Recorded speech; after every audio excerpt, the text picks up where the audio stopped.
So for those of you who might be new to Shibuya Scramble, I doubt it, because I think the only people who are here are the people who were passionate about it the first time. This is a sound novel-style game told from 5 different perspectives that interlock with each other. If you need a catch-up here, Ozawa discovered that there were human experiments going on with a virus that, like, makes people fucking melt. Tama has the shittiest day ever at work. That's just Tama's thing right now. She also can't remember who she is at all. Like, Tama is also, like, clearly not really her name. It's clearly some sort of, like, alias. She really, really wants to get the money to buy this necklace. We don't know why. She doesn't know why. She has amnesia or some shit. Her part-time job sucks. Archie is apparently some kind of fucking badass, like, eco-delinquent. And the last time we saw him, he was busy getting held at gunpoint by some dude in a bar. Cano is a detective, like police-type individual pursuing the case. That's been going places. We'll follow on from there. Minori Kawa is a journalist-type person doing, like, writing stuff, and his story, how it interweaves with the rest of the major narrative beats isn't yet clear, but he's picked up leads that lead him to sort of the other characters. But that's pending. So that's all of them. So obviously, the choice is up to chat. Which story shall we continue first?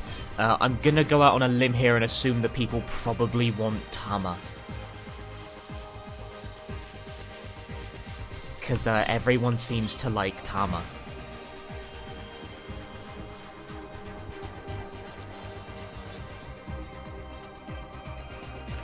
Like, so far, the fan favorites in the chat seem to be Tama and Archie. Which, you know... Well, chat going strange this time. We have one Tama, we have a No, we have Cano, we have Ozawa, we have Archie. We have 2 Canos. So I'm gonna take you guys literally on this one, even though I think you might want to... I think you guys are fucking with me, but we're gonna pick Cano anyway.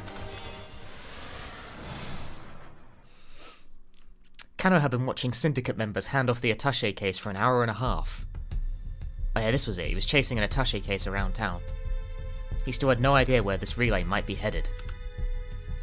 The man he was tailing now was about 10 meters away, close enough that Cano could close the distance and apprehend him at a moment's notice.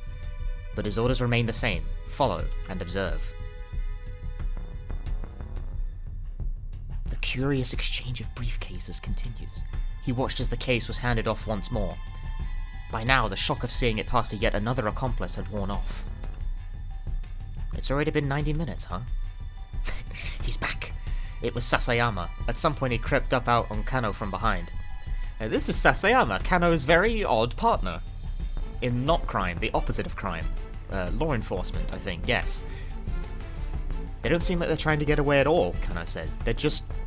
walking. What could they be up to? Sasayama shrugged. Yeah, it's weird. Cano recalled Dictum 89. Thanks for the... Thank you. Dictum 89. The more irrelevant something seems, the more relevant it's bound to be. If Tatano's wisdom held true, the syndicate must have some reason for what it was doing. Were they just trying to throw the investigators off their scent? No, that couldn't be it. They were wandering in circles, staying right in the same area. They were just running up the clock. What if that's exactly what they were after? Buying time? Cano felt a sudden conviction that he was on the right track. A sudden conviction. Adjusts microphone. If they needed more time to make sure they got their hands on the ransom payment... Wait, hold on. Could it be that the real case has already been switched out? The ransom money wasn't even in the case anymore? Make a choice, chat! Choose! Like, just blurt letters into the chat. I don't fucking care. I'm gonna pick quickly for pacing. We have a B. We have a B. We have 2 Bs. We're 3 Bs. We're going B. Could it be that the ransom money wasn't even in the case anymore? I've got it! Sasayama perked up. You got what? Each time these crooks hand off the case, they sneak out a bundle of 1,000,000 yen. They keep doing that and eventually the case itself is empty. Of course! That's how they've been playing us. Cano and Sasayama exchanged a look. How many people would need to make the switch for them to get all the money? Sasayama asked. 50 million yen divided by 1 million, that makes 5 people. That's it then! No, wait. 50 people. That many? That can't be the deal then, Sasayama said. Guess not. They both sighed in unison.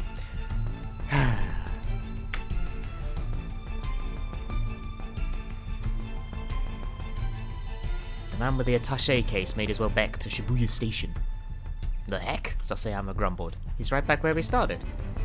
Cano felt his frustration growing. It honestly looked like the syndicate was just randomly lugging the case around town. Near Shibuya Station, a girl approached the suspect. She was Japanese and entirely unlike any of the other criminal accomplices. She spoke to the man while showing him something on a notepad. He glanced at the pad but did not slow down. Within moments he had left her behind. It looked like she'd just passed him a message. Well, that's sure fishy, Sasayama muttered. What, the girl? Asked Cano. Yeah.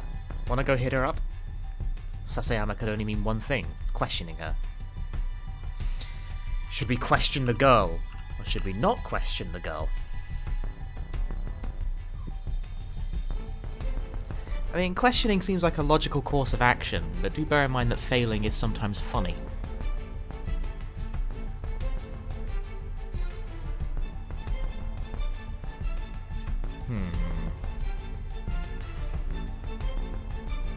Two A's. Yeah, let's go see what she knows. Sasayama and Cano hurried over to the girl.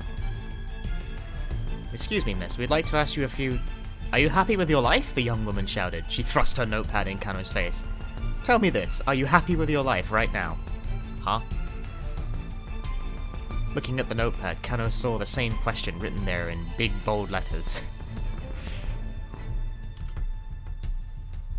The girl's eyes widened in surprise, as if she hadn't expected the two men to actually stop and listen.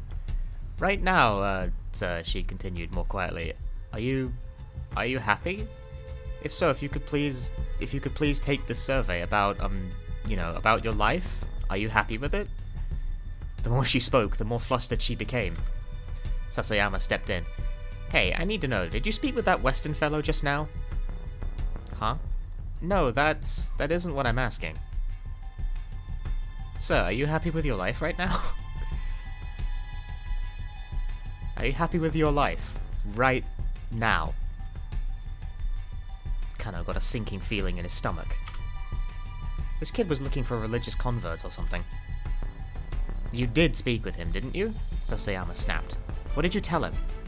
The girl's rambling abruptly ceased. Her already ruddy face went even redder, and tears welled up in her eyes. Poor kid, Cano thought. She's just out here trying to get people to listen to her survey questions. There's no way she's part of this kidnapping plot. Look, miss, he said, for the time being it would be a good idea for you to leave the area. Afraid I'm not at liberty to explain. The girl's only response was to start sobbing outright. I can't do this anymore. I want to go home. Wait, is this Chiaki? Cano and Sasayama exchanged awkward glances. I want to go home. I want to go home. Passers-by began shooting curious looks at the trio. Cano, you get back to work, Sasayama said. I'll escort this girl to the train station. He didn't quite manage to stifle the embarrassment in his voice. No, Chiaki was Minori Kawa's, incapable of talking to people, journalist friend thing. Fits the description. Right, Cano said. He hurried away, his eyes already searching for the suspect they'd been tailing, so it might be Chiaki.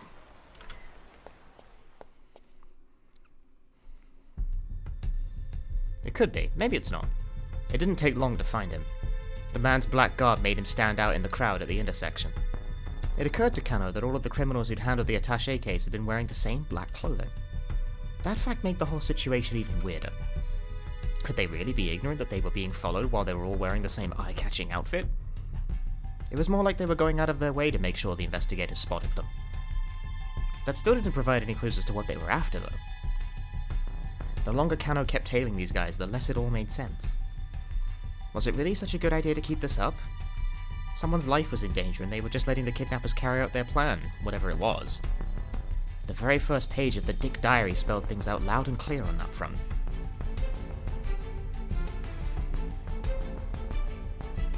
Dick Dictum number 1. Never lose sight of what you're supposed to protect. Ever. Right now, the single most important thing was ensuring the hostage's safety. This was a situation where Tatano would have stuck to his guns for sure. Cano thought back to that day 3 years ago. Oh. We're getting the flashback. Nice cut.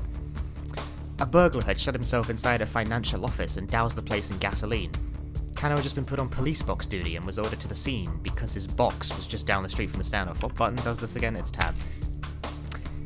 Nobody is assigned to a detective post right after graduating from the police academy. Detective positions can be quite hard to come by. Candidates are selected for detective training only after accumulating enough experience working at the local police box, a very small type of neighborhood station manned by only a handful of officers.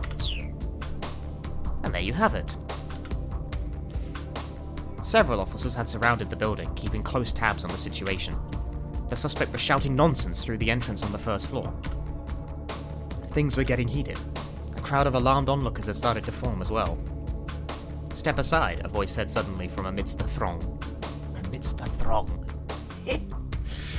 A middle-aged man in a rumpled business suit had approached Cano as he hovered nervously at the edge of the scene. "I'm sorry, sir," Cano said. "You have to stay back, for your own safety." He attempted to usher the man back into the crowd.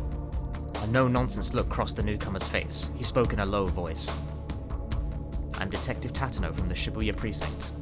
What's the situation?" "Oh, sir, I'm so sorry. Yes, of course." Cano stammered, then quickly explained. He hasn't taken anyone hostage, but there are still people on the upper floors of the building. Giving only a slight nod, Tatano marched straight up to the building. Dun, dun, dun, dun, dun. The plastic container of gasoline the suspect had used was on the ground out front. Tatano picked it up and dumped the remaining contents out over his head. Cano was at a loss for words. He couldn't believe what he was seeing. "I've covered myself in gasoline too," Tatano called out from the entryway. The tension in the air ratcheted itself up several notches. "Hey, what the hell do you think you're doing?" Cano heard the burglar shouting from inside. "If you're gonna do it, Tatano called out. "We can die together." And he walked into the building. All Cano could do was watch things unfold through the plate glass window. Tatano was talking to the burglar, but Cano couldn't make out the words. The crook was clutching a lighter, his hand trembling. His expression was like that of a frightened child. Tatano slowly approached him and took firm hold of his shaking hand. The onlookers erupted into cheers and applause. Tatano handed the now docile suspect over to the detectives, then wearily sat down against the planter out front. It was like something ripped straight out of a police drama. "That was amazing!" Cano breathed. "You have to deal with guys like that as quickly as you can. You let a situation like this get even a little out of hand, and you never know how things might go south on you." Tatano spoke quietly, almost as if he were talking to himself. As the police evacuated the rest of the building, Cano noticed that there were children and elderly people among them. If the perp had managed to set the fire, there was no way they would have escaped in time. But, I mean, what if he'd actually set the place on fire? If someone's willing to risk their life, you're not going to convince them of anything unless you do the same. Cano still remembered the awe he'd felt at Tatano's matter-of-fact tone. Cano hadn't become a police officer out of any real sense of duty. He just thought it would make Rumi happy if he became a detective like her father. Besides, civil servants tended to stay afloat in times of recession, and his time playing rugby meant he was in good physical shape for the job. He'd never really thought too much about protecting the citizenry or keeping the peace. But now here he was in the presence of a detective who'd literally risked his life in the line of duty without a second thought. A police officer never loses sight of what he's supposed to protect. Ever. Getting back to his feet, Tatano tugged off his gasoline-drenched coat and walked away. Cano wrote the words in a notebook he'd just purchased. Thus, the Dick Diary was born.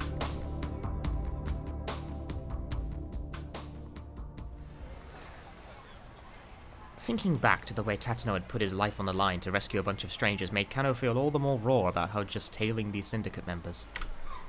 Letting the crooks just wander around wasn't going to bring Maria Ozawa to safety. Of that, Cano was now certain. Never lose sight of what you're supposed to protect. Ever. He uttered the fundamental dictum out loud. Well, you've lost sight of it completely, a voice said out of nowhere. What? Cano spun around. It was Shizuo. Rumi was with him. Meeting the father, suddenly like this! Sir? Cano stuttered. Weren't you supposed to be waiting at the cafe for... There was some lowlife there, so we left. Rumi's dad looked plenty mean under ordinary circumstances. Right now he looked like a man possessed. Oh, I beg your pardon, I'm still on duty at the moment. I'm going back home, Shizuo huffed. You're not marrying my daughter. He turned to walk away. No, please, just wait. I'm done waiting. Now I'm going home. Please, don't do this. Just hear me out. I've heard all I need to hear from you. Rumi, we're leaving. Dad, please. Goodbye. Seizing his daughter by the hand, Shizuo stormed off without another word, dragging her behind. Shinya, she called out over her shoulder. Rumi. She was gone. Rumi was gone. Cano desperately wanted to go after her, but he hesitated in an agony of indecision. I can't turn my back on my responsibilities. I'm a detective. My work has to be my first priority. Going after Rumi isn't what a good detective would do. Oh, Detective Tatano, what should I do? Tatano,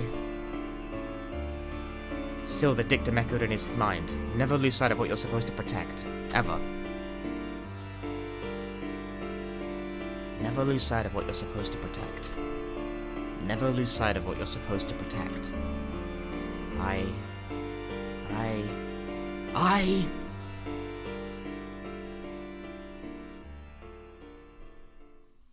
6 months later!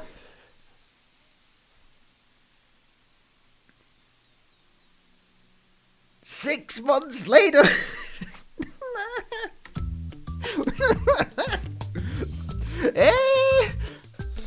Cano made his way through a small corner of a vast field in the Nagano countryside. Slowly and leisurely, he tilled the soil. He'd surprised himself with his own newfound enthusiasm for organic farming, learning more from Shizuo day after day. His father-in-law had told him the ways of farming from the ground up, and while things had been rocky between them at first, their friendship was now growing strong. Oh, that hurt. I just slapped myself in the balls.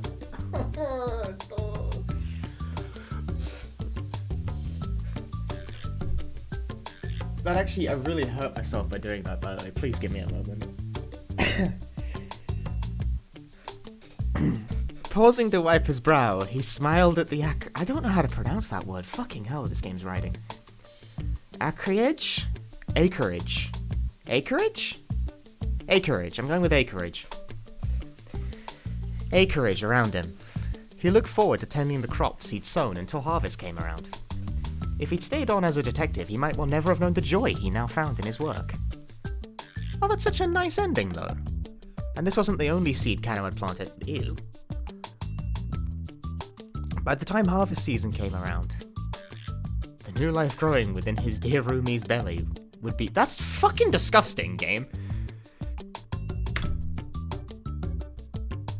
That's really quite the way of phrasing that. We got married! How is that a bad ending, though? That's good. We win. Cano went after Rumi and Shizuo, proving his devotion and earning her hand in marriage. Now he's a farmer in Nagano, and crime in Tokyo is someone else's problem. But hang on a second. Why weren't Rumi and Shizuo waiting at the cafe like they were supposed to be? Well, there's no way for Cano to know about how one man's bit of curiosity at that cafe led to this strange twist of fate. One man's? That doesn't explain anything at all.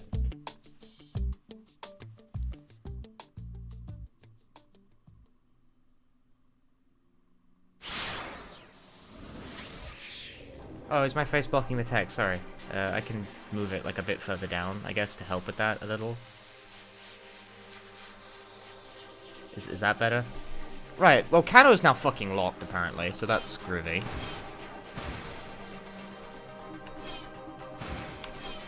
Pick another character out of Minori Kawa, Ozawa, Tama, and Archie while I go make myself a drink. I'm gonna need way more water than this.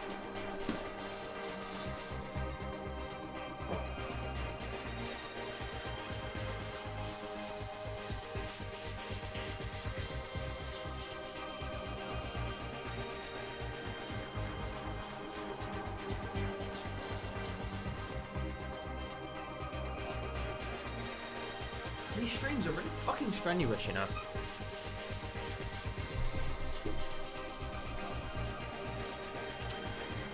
Like, these are quite rough on the throat.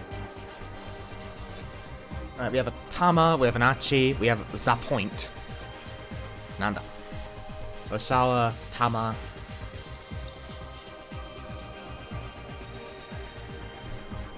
That's 2 Tamas. Tama! In 1 hour, the Burning Hammer sales demo will begin.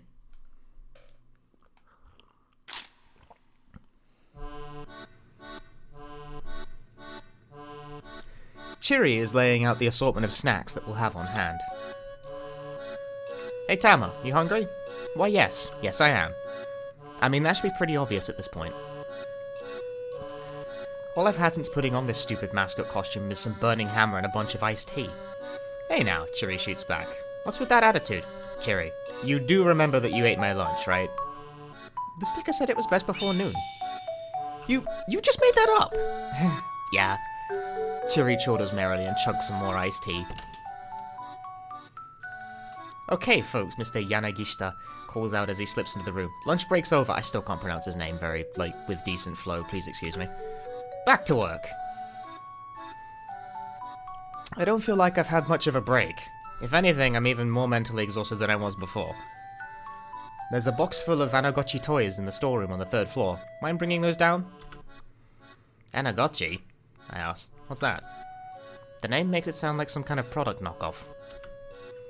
Mr. Yanagishita's face widens in surprise. You've never heard of them? You know, Anagotchi. It's a digital pet game where you raise an eel that lives in Tokyo Bay.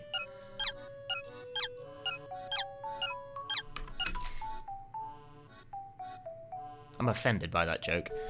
A portable electronic game in which you raise a conga eel, Anago, feeding it daily and clearing away feces. Depending on how you raise your eel, it can wind up developing into various forms from normal eel to ultimate eel sushi!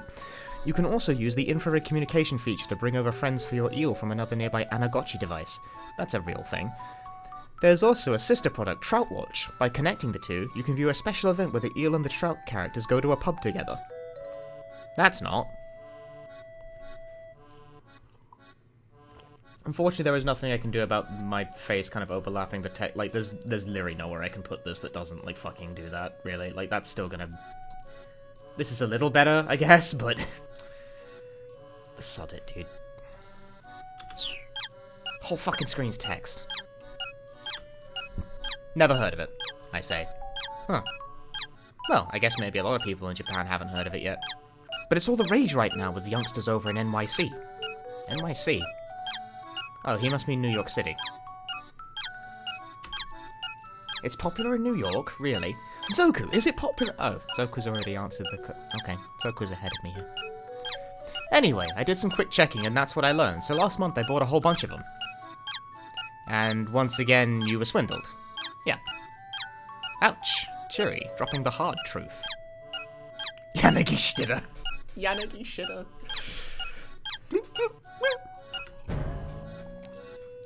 Mr. Yanagishita lets out a pathetic whimper. No.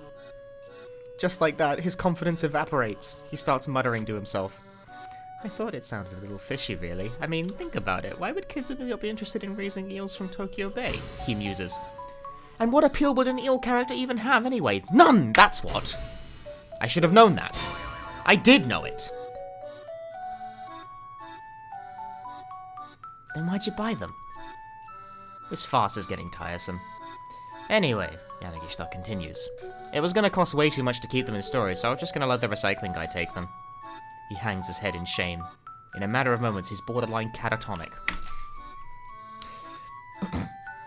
The type of eel that gives Anagotchi its name, Anago, can be loosely translated as the creature that lives in a hole. Mr. Yanagishita is probably wishing he could crawl into a hole right about now.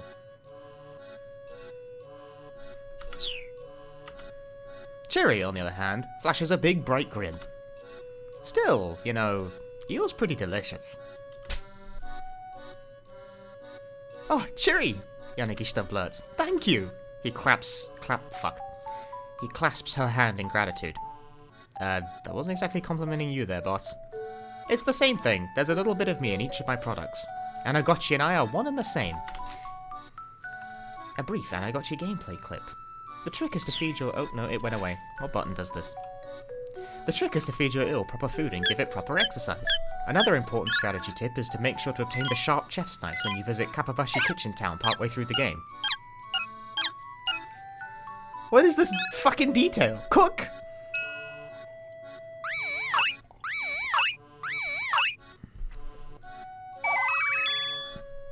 Wow!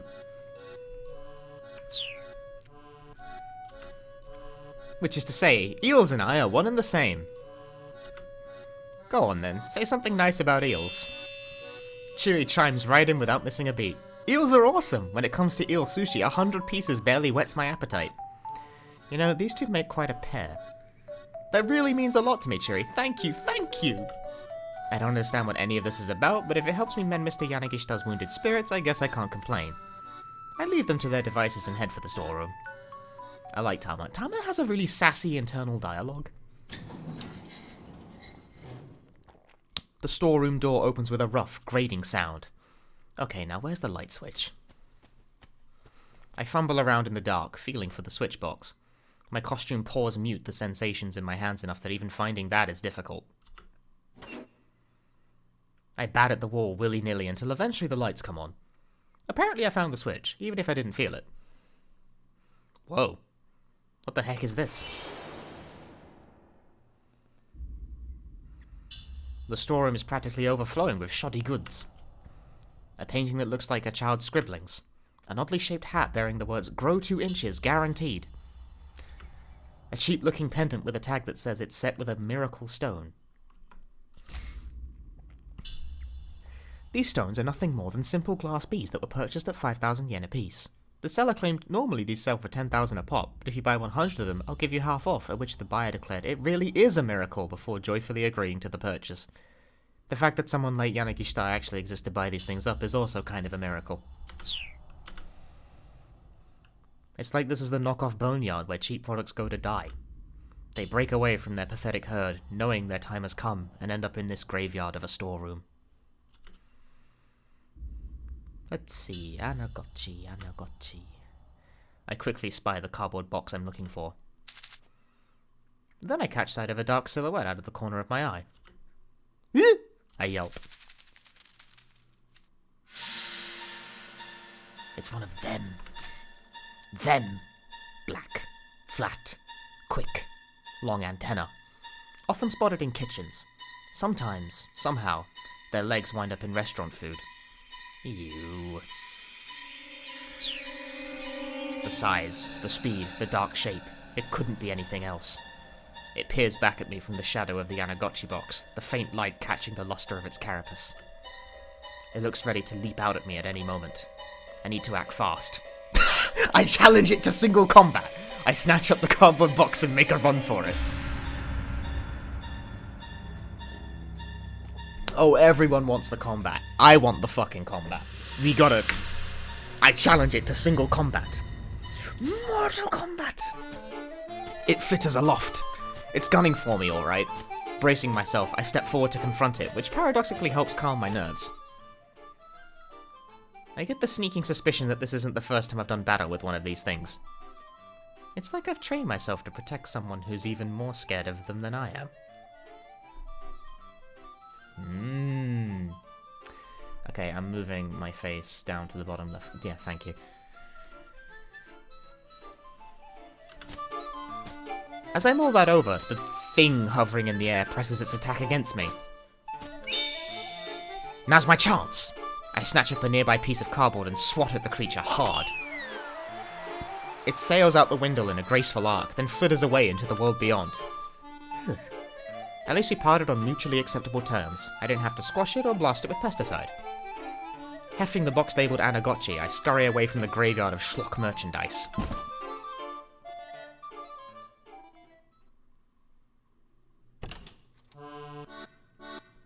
Phew, I made it. When I get back to the break room, Mr. Yanagishita is still clutching Chiri's hands. And it was super tasty when you salt broil it too. Thank you! But tempura style is probably the best. Thank you! Well, Mr. Yanagishita's spirits have certainly turned around. Okay, got it. I hold out the big cardboard box. Excellent, thank you. You girls are the greatest, Yanagishita shouts. His voice resounds with gratitude. Hey, that's it! I just got an amazing idea. Why don't the three of us start our own company? I'll pass. Chiri and I respond in unison. Man, you two shot that one down quick. Ah well. For today, let's just focus on selling Burning Hammer. By the way, I ask, where is the Burning Hammer? There wasn't any in the storeroom, and I don't see any here either. I'm not really distinguishing very well between the internal dialogue and her speaking voice. Oh well. Oh, that's right. It's out back on the loading dock. We should probably go bring it in. Oh, and bring the Anagotchis with you too. The recycling guy's gonna be showing up soon. Come on, let's go. Chiri and I follow Mr. Yanagishita out to the loading dock.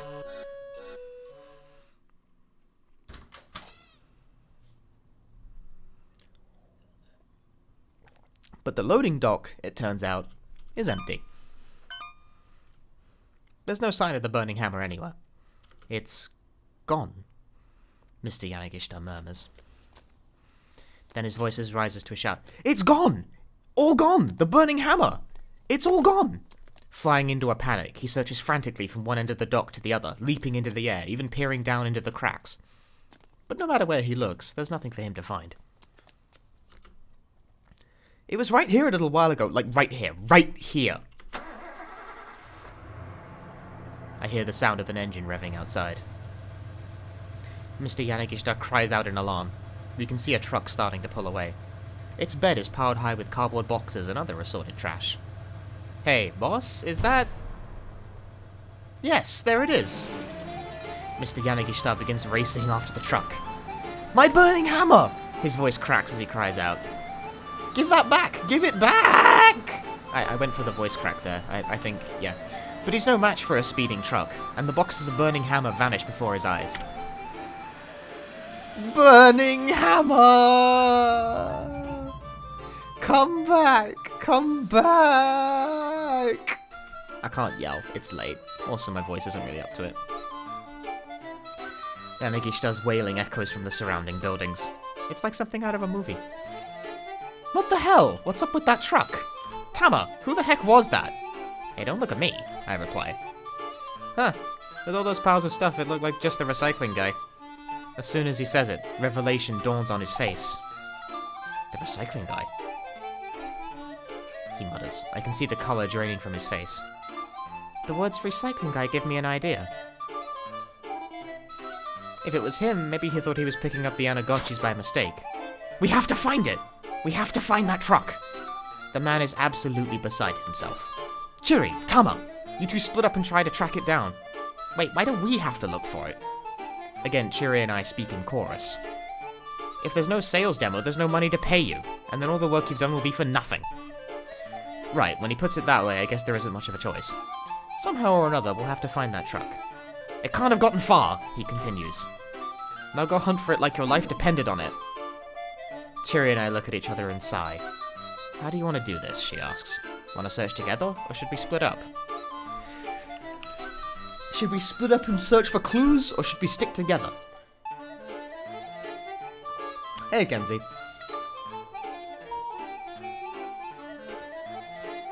We have two togethers.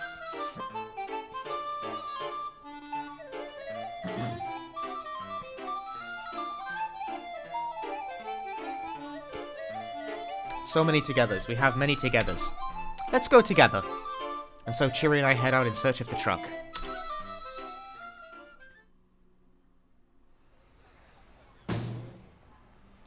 As we make our way down Center Guy, peering in all directions, I accidentally bump right into a man who's out with his daughter. Oh, pardon me. I hop to my feet and go to bow to the man in apology. Ow. He bows at the same time and we manage to bonk our heads together. Sorry. As her dad drops to his knees, clutching his head, the girl begins to wander off. Hana, wait! The man lurches to his feet and rushes after the girl. She seems like an odd kid, only 10 or so, but strangely cold and distant for her age. That must be meaningful somehow. As we make our way back down the road, Chiri's eyes light up upon a cafe. Man, I am super hungry, she mutters. Not now, we have to find that truck. Yeah, I know. I stride purposefully along, and though Chiri flashes the eatery a long, lingering look, she falls into step behind me.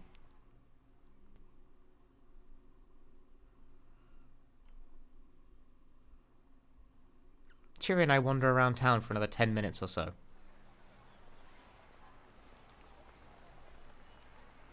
We don't see any sign of the truck, though. Ugh, I sigh.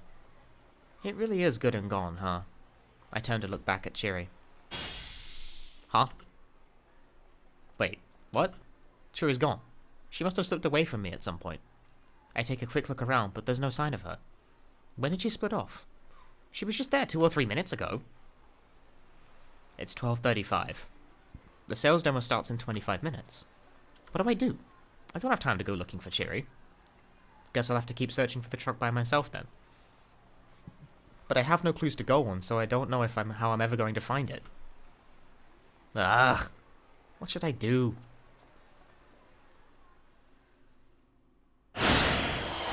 Keep out!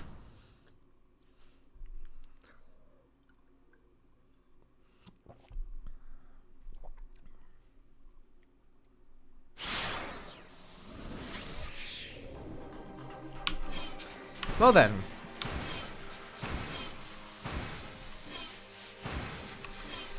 Ozawa, Minori Kawa, and Archie. Choose. I'm gonna get more drink. And also probably, like, cough out some phlegm or something.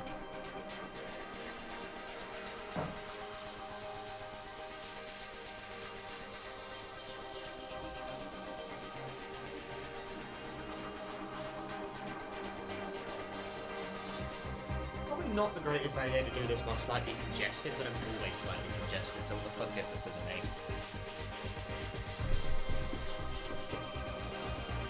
We got, like, 5 Archies. Hell yeah.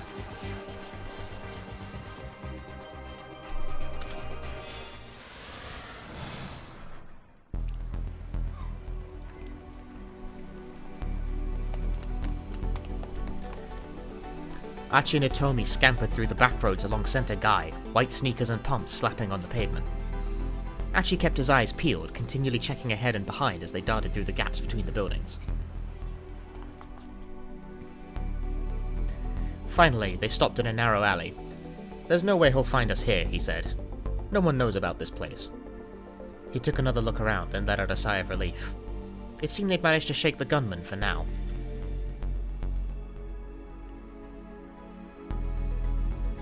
Back when Archie was with SOS, he had come through Center Guy practically every day.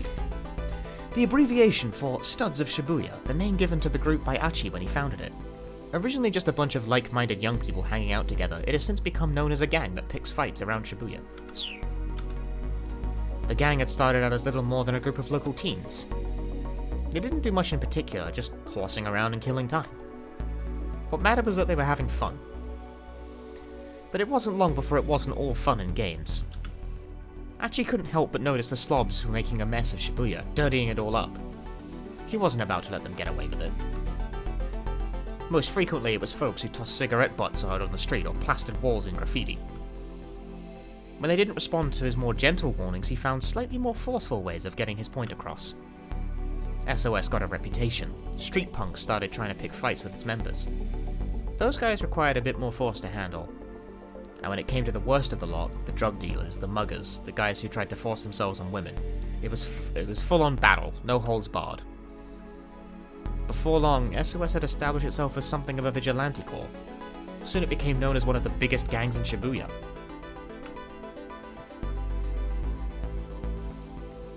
Let's lay low here for a bit and see what happens, Archie said. The alley where they hid was like a dimly lit chasm, obscuring them from view. The only problem now was figuring out what to do next. They needed to find that blue van again, which meant figuring out the best way to get back to Dogenzaka without the man with the cane catching them once more. Archie? Hitomi whispered. I think I can handle myself from here. She got to her feet and gave Archie a deep bow. Whoa! Archie held up a hand. We've been over this already. You're not gonna be okay. That guy has a gun. If he let her go up against that assassin alone, he might as well be the one to pull the trigger himself. Thank you so much for everything you've done for me, Hitomi continued as if she hadn't heard him. She started to shuffle out of the alleyway.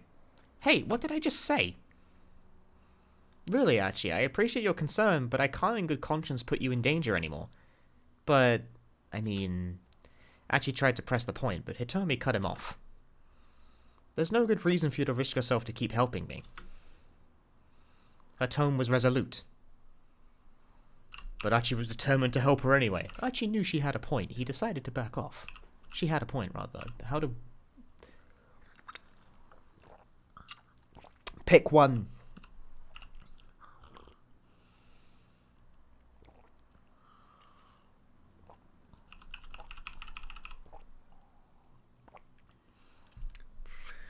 No, 3 Bs.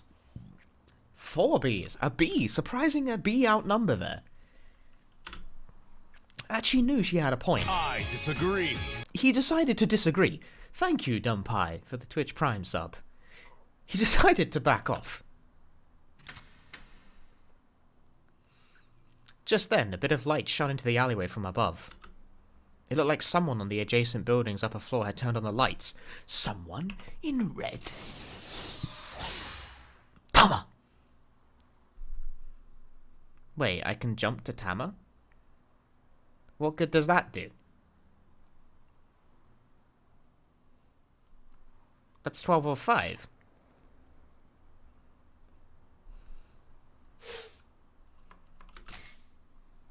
Building, the Nokane building. This multi-tenant building has 7 floors, but a decade-old urban legend tells of a mysterious 13th floor. A Diodate sales demo is being held on one of the upper floors today. Should we jump? We should jump, surely.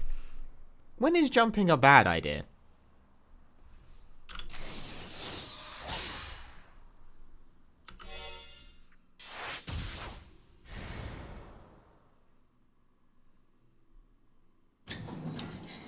This just takes us back to here, doesn't it? The storeroom opens with a rough grating sound. But why would we jump here? I'm not rereading the dialogue again, thank you very much.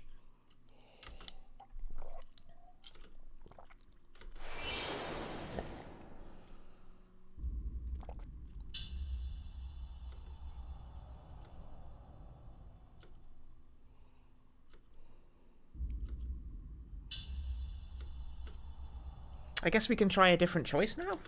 But what difference does it make?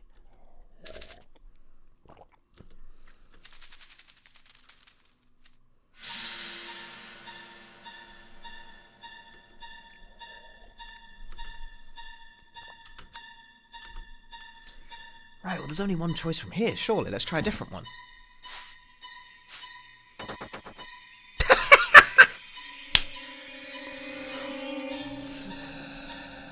This game's sense of timing is fantastic. I snatch up the cardboard box and make a run for it. What did that accomplish? Was it anything? Is it still the same thing?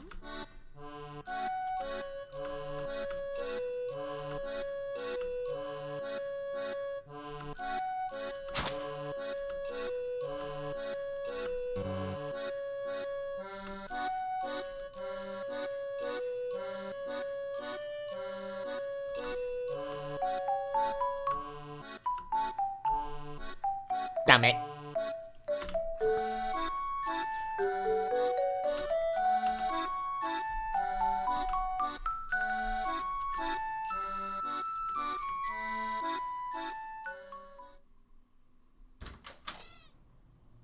Nope, still gone.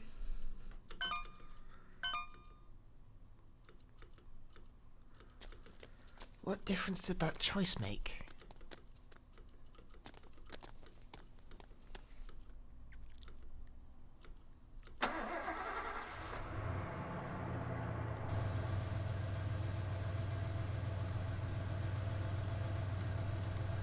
I also don't know what the tech speed up button is to expedite this process somewhat.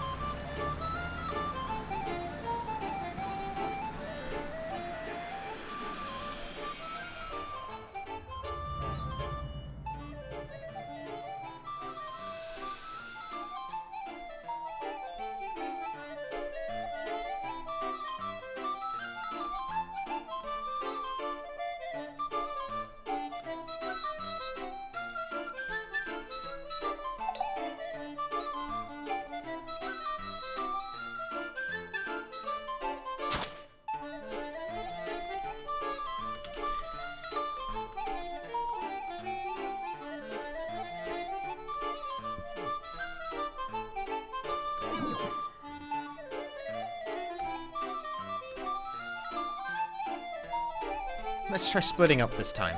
We should split up. Cheery and I go our separate ways, searching for a truck full of junk.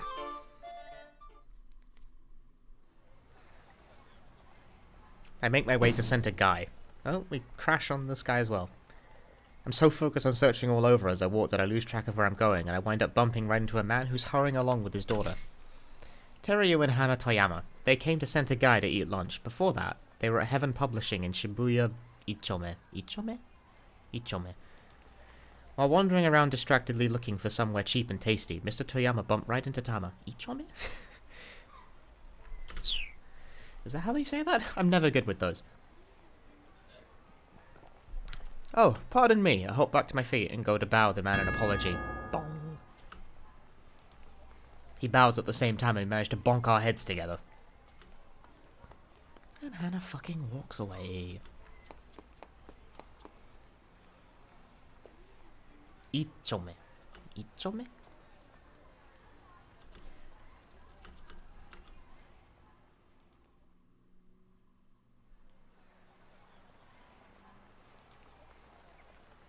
Nursing my own sore head, I make it all the way to Shibuya Station, but there's no sign of the truck.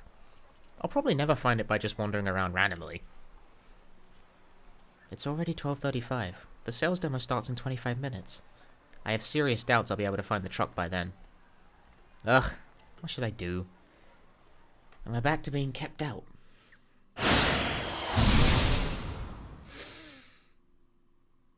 No change at all!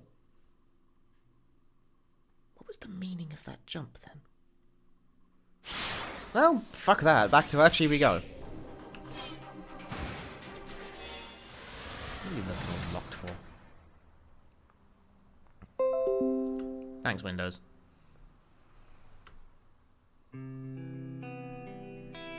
The light illuminated Hitomi's face. When Archie saw the look in her eyes, he reconsidered his decision.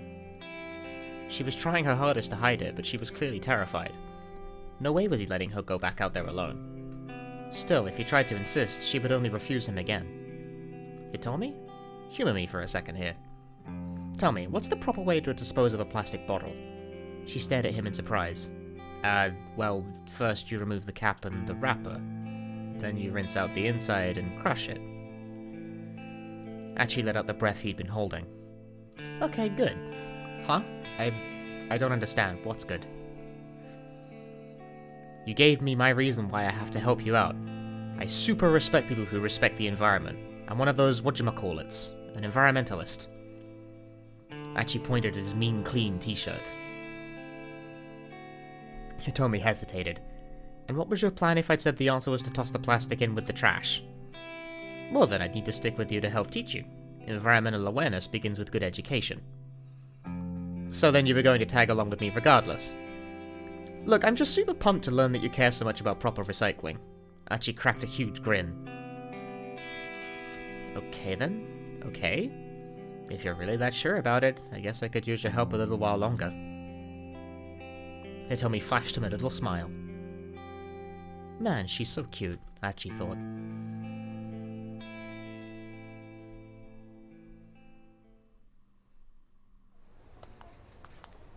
But what was the meaning of that jump? Sneaking out from the alley, Archie and Hitomi began to make their way along the side streets back toward Dogenzaka. It was a pretty big detour compared to taking the main thoroughfares, but that would be worth it if they meant they avoided the man with the cane. Archie looked over at Hitomi as she walked alongside him. Her face was solemn. He could feel the intensity of her worry for her sister. This background and this text don't really mesh very well. Ooh, well, well, well. Look who's got himself a little cutie. The sudden call startled him. He spun around. Yo, meet and clean. Over here. Archie spotted a young man up ahead, sneering at him. At his side were two others. Archie recognized the lot. SOS. Hitomi let out a nervous squeak. Archie? Don't worry about them. He led her onward, attempting to stride right past the trio. Whoa, hey now, you just gonna ignore me? You just gonna scroll on by without saying howdy? That's pretty damn rude, especially coming from someone who used to be an old buddy. The three toughs moved on to bar Archie's path. Ooh, she is hella fine. Come on, ain't you gonna introduce us? Hella fine. Extremely attractive. The etymology of hella is somewhat unclear, but its meaning is undisputed. Very, a lot of, totally, and the like. Potential synonyms for hella fine include mighty fine, fine as hell, and bangin'. Sorry, man, Archie said. I'm in a bit of a hurry here. He gave them a tepid smile. A big hurry, huh? Where to? Some love hotel in Mariamacho? Yeah, sure. Too rich, another chimed in. She a screamer, Archie? Archie! Take a stereotypical way to poke fun at a would-be amorous couple. I'll take Archie's name. There you go. They burst out howling like a gang of monkeys. One of them cackled like a grinning idiot. Archie! Archie! Archie! It sounds like I'm sneezing more than... Archie felt his anger boil. These guys were in sore need of a major ass-kicking. But there was too much at stake. He was just going to have to suck it up and ignore them for the time being. Do we fight people or do we not fight people?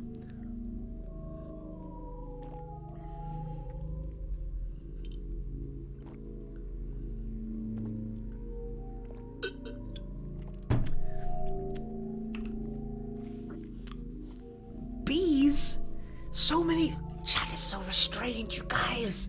You have no impulse. More. Gritting his teeth, he tried to slip past them, but the largest of the three grabbed him by the collar. You ran out, man. Susumu's the one who runs this town now. You got no right to keep acting like you're the boss of us. He shoved Archie up against the wall. Says who? Archie asked. Susumu? Say what now? Did Susumu say I've got no right to act like a boss? Fuck. Bitch, please. Susumu ain't got time to worry about your sorry ass. Ah, is that so? Nice. Archie's fist flashed out, catching the man clean on the jaw. He dropped to the ground with a dull thud. So tell Susumu this. Everyone in Shibuya needs to just play nice and have fun. Archie kept his tone light and jovial, but he eyed the two other toughs like a hawk eyeing his prey. Is he going to be alright? Hitomi murmured. She looked at the man Archie had laid out with some concern. He'll be fine. If that's all it took to knock him out, he's got no right to act all badass. Archie, huh? I don't believe I've had the pleasure. A taller man with an angry gleam in his eyes that appeared atop the steps nearby. He must have turned up during the commotion. He radiated a distinct aura of menace. That's me, Archie replied. And just who are you? For once, it was someone he didn't recognize. The name's Yoji Kiryu. Used to roll with the gang from Ikebukuro until a few months ago. Known as the Killer Whale of Bukuro, he answered any and all resistance with his fists. His crazy antics led to him being kicked out of the gang, however, and lately he's been hanging around Shibuya. Dolphin Chemist, this is 428 Shibuya Scramble! It's fucking awesome. I joined up with SOS after you left. Now I'm Susumu's number 2 guy. The newcomer stared at Archie's face, sizing him up. Our legendary founder. I've heard so much about you. The founder. It had been a long time since anyone had called him that. There'd been a bunch of arguing over who would take charge of the new group that was forming to set things straight in Shibuya. At some point, folks had started hailing him as the force behind SOS. But founder, that was just something his buddies called him. He had never paid it much heed. Shibuya was a place for fun, not hierarchies. At least, in Archie's mind, that was how it ought to be. Like how you busted up some mean-old drug dealers, rescued your pals from Yakuza bondage. Here, bondage is used strictly in the sense of captivity. Any other types of Yakuza bondage will not be featured in this game. Sorry if the tip link here got your hopes up. Stream's over, fuck this game. You're a real hero. Kiryu's tongue flicked from his mouth like a snake's. Hitomi shuddered. Archie couldn't blame her for being creeped out. But that's all in the past now, isn't it? Kiryu continued. You went modestly on your way. It's up to us now, and we've helped SOS grow by leaps and bounds to help carry on your legacy, no matter who stands in our way. That thought didn't sit right with Archie. If aggressive expansion was the name of the game, the gang was losing touch with its roots. It wasn't about keeping Shibuya safe and fun anymore. Make SOS bigger, huh? He said. I'm guessing that was Susamu's call as well? Kiryu didn't answer his question. His mouth merely twisted into a knowing sneer. In any event, I think these boys here need a little lesson in manners. The guillotine ought to do the trick. A capital punishment device invented in the 18th century France. The condemned is executed by decapitation by means of a heavy blade that descends from above. Named for physician Joseph Ignace Guillotine, who advocated its use to the National Assembly. Both King Louis Roman numbers and Marie Antoinette were executed by guillotine. I can't be bothered to read those fucking... The other gang members started an alarm. Whoa, hey, just calm down, man. Please, anything but the guillotine. Kiryu pointedly ignored their pleas.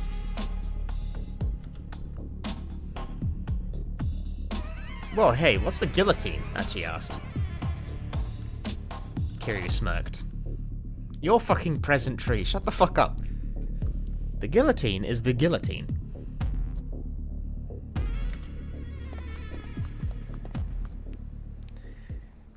With me, worms. Without a glance back, Kiryu strolled away. His two underlings followed him unhappily. I actually wondered what lay in store for them, but right now he had more important things to worry about. Come on, let's go. He took Hitomi by the hand and they were back on their way.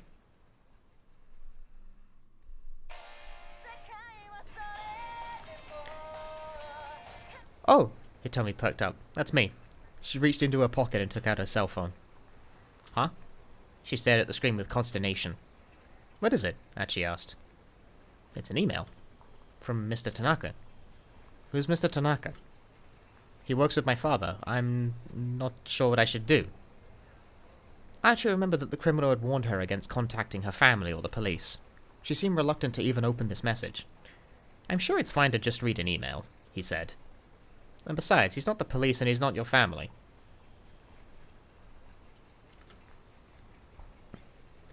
Yeah, you're right.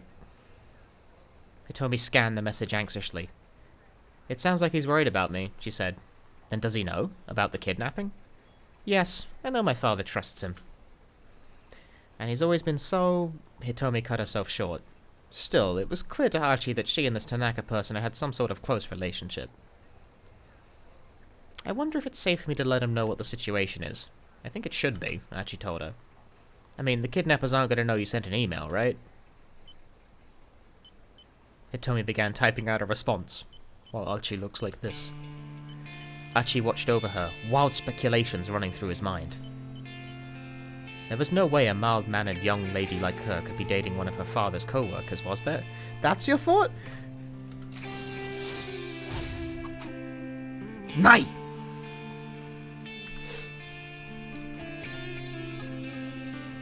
Unless she was all about finding herself a sugar daddy. No, he was being ridiculous. Archie banished the thought from his mind. Besides, Hitomi's personal life wasn't the problem right now. The problem was that psycho with the cane and the gun. Is something wrong? Hitomi asked. She'd finished sending her email. Oh, no, nothing. Nothing at all. Archie did his best to look nonchalant. It was a good thing she couldn't read his mind.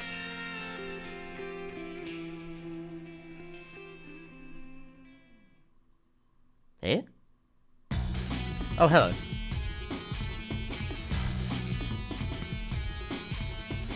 They exited Center Gai and resumed their approach toward Dogonzaka by way of Murayama-cho. There are many hotels in Maruyama-cho.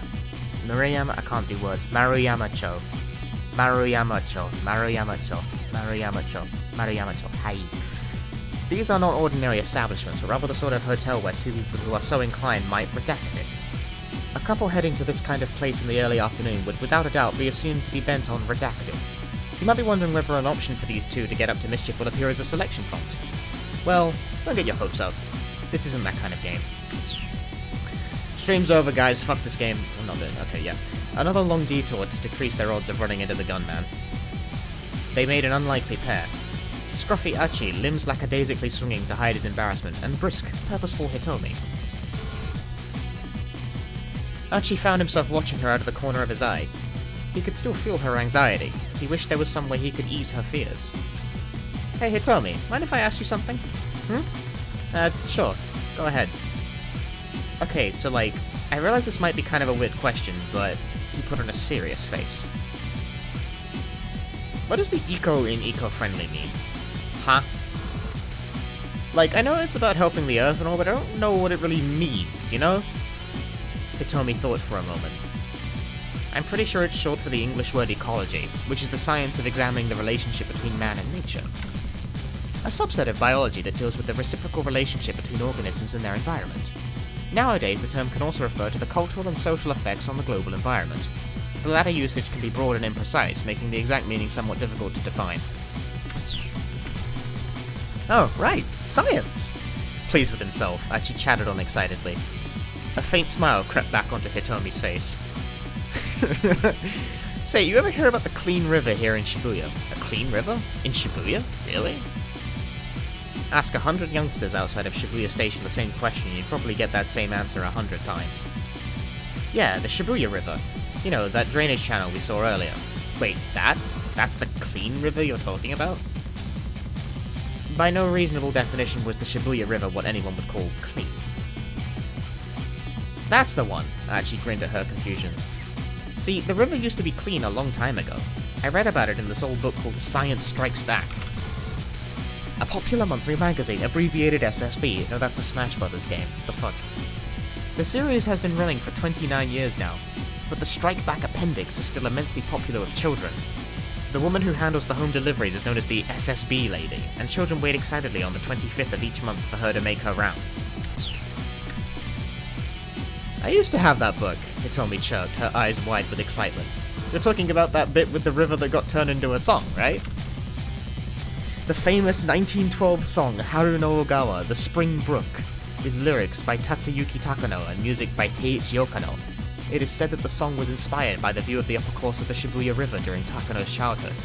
In the modern day, there is a stone monument bearing the song's lyrics along the Oda-Q line between Yoyogi Hachiman and Sangubashi. That's a fucking mouthful, this. Yeah, that's the one. You read it too? I did! Archie felt a giddy rush at this unexpected connection they shared. Imagine if there was still a clean, beautiful river here in Shibuya. It'd be the perfect place for taking a romantic stroll. Hitomi looked up at Archie. She seemed to share his joy in this idea. Wouldn't it be amazing, Archie said, if that dirty little channel could be clean like it used to be? It would. Maybe as amazing as the look on Hitomi's face right now, Archie thought. Hitomi, tell me some more ecology stuff. Hit me with whatever you've got. She seemed happy to oblige. And so, as they walked along, Hitomi explained the bits of knowledge she picked up over the years. Yo, it's dating sim time now. We're doing it. Yeah.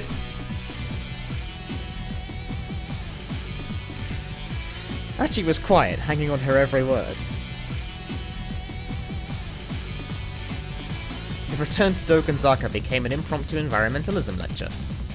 Hitomi continued until she'd exhausted her ready knowledge.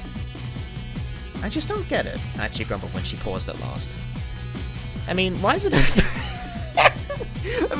bad thing if the planet gets warmer? Wouldn't that make winter in places like Hokkaido way easier? No, you see, because if the whole planet gets warmer, it'll cause the whole ecosystem to collapse. Archie racked his brain. And the ecosystem is what again? Is that like a solar system? Images of the cosmos filled his imagination. Galaxy brain for clean! No, not really, Hitomi said. So is it more like a sound system then? Not really. Oh, but anyway, you're saying the problem is with the, what was it again? Carbon dioxide. Yeah, that stuff. I'm gonna have to cut down on that. Sure. That settles it, Archie declared proudly. No more soda for me. Soda? Hitomi asked. Yeah, it's carbonated, right? Hitomi burst out laughing. What? I'm serious. You don't think I can do it? I'm sorry, Hitomi said, catching her breath. It's just... Her face froze, her mirth abruptly vanishing. Oh no. Huh? Archie stared at her face in alarm. What is it? He turned his attention in the direction Hitomi was looking. The man with the cane was bearing down on them. Oh, come on! You have got to be kidding me! He grabbed Hitomi's hand and ran. This time he headed for the main road, hoping to get lost in the crowd. Hitomi struggled to keep up. She was exhausted after all their earlier running. You can do it, he told her. The guy's got a cane. We can outrun him. The assassin was still hurrying after them. Once we get around the next corner, we'll be out on the main road. Yeah, okay. She strained to get the words out. Bit by bit, her feet were slowing down. It was another 50 meters or so to the main road. Archie realized that they might get caught before they got there. Sorry, Hitomi, he exclaimed, but I gotta do this. He scooped her up in his arms.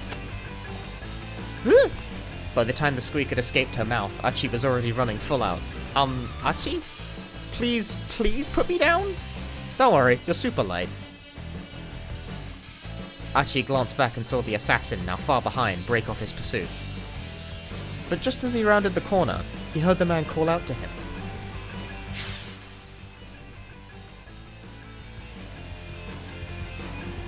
Archie almost stopped on reflex. Hold on, did he just shout my name? How the heck does he know my name? Quaking with unease, Archie slipped into the crowd.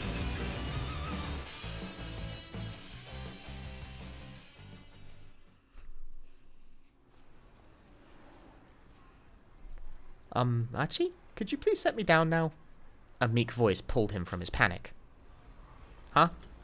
He looked down at the girl in his arms. People in the crowd all around them were watching and chuckling. I mean, I'm really happy you saved me and all, but being carried around like this is, Hitomi was blushing beet red, but Archie's expression had gone pale. Archie, wait! Had he really heard that right? That's what it had sounded like. He set Hitomi back on her feet, and used his shirt sleeve to wipe the sweat from his face. You okay? Hitomi asked. When we were running just now, did that guy say anything? Not that I heard, no. Huh. Had he just imagined it then? Maybe. Archie was sure he didn't recognize the man. There's something weird about that guy, though, Hitomi murmured. She furrowed her brow. No matter where we run, he keeps catching up to us. It's almost like he knows where we're going. She was right. Finding a particular pair of people in a place as big as Shibuya bordered on the impossible. And yet, somehow, the assassin had tracked them down several times now. Yeah, Archie said. It's like he's got some way of locating us or something. He got a sudden idea. That's it. What if they're doing the whole tracking thing, but like backwards? What? Hitomi's eyes widened. Okay, so you know how in police shows they always stick a tracking device in the bag with the ransom money? Like that, but backwards. Okay, so backwards isn't the right way to describe this, but Archie doesn't realize that. He does seem to know that what a tracking device is, at least. A radio transmitter that can be located by the signal it emits. The Japanese police sometimes refer to this as a beeper. Not to be confused with the English slang term beeper, meaning a pager. Backwards? Yeah, like instead of putting the tracker on the money, they put it on you. Hitomi frowned. I don't see how I could possibly have a tracker on me, she said. I mean, I'm just wearing my clothes from home. Oh, huh. Well then how is he doing it then? Barely a moment passed from the moment he got the words out of his mouth. Once again, the man with the cane stepped out on the road ahead of them. It really did seem as if he'd known exactly where they were going to be. How the hell is this happening? Archie groaned. He reached for Hitomi's waist, ready to pick her up again. It's okay, I can run by myself. Archie took her by the hand instead, and they raced into another alley. This guy just will not give up. At the far end of the alley, he could see a forklift parked beside a pile of cardboard boxes. It is time to engage Shenmue. Archie decided to throw the boxes at the pursuer, hop into the forklift, and drive it at the assassin. Make a choice while I take a whiz, because I need a whiz. This is the thing with the visual novel stream. I need to piss.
We have many bees. Oh, that's a lot of bees. Oh, it's B all the way, isn't it?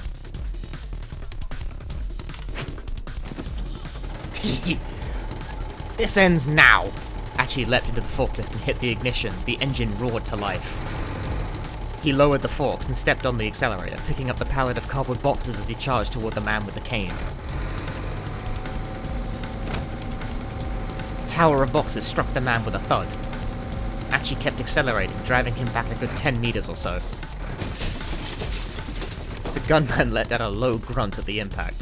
Then Archie hit the brake, shifted back into reverse, and hit the gas again, backing up as fast as he could. The boxes crashed down in a heap, burying the assassin underneath. Several small bottles spilled from the broken cardboard and shattered on the pavement. Burning hammer! Hey, what the hell are you doing? A middle-aged man in a sanitation uniform had come running at the sound of the forklift. Sorry man, gotta run, Archie exclaimed as he jumped from the vehicle. And don't forget to recycle that glass. He took Hitomi's hand and sprinted away down the alleyway. The sanitation worker glowered after him, then turned and gazed despondently at the jumbled pile of boxes and broken glass.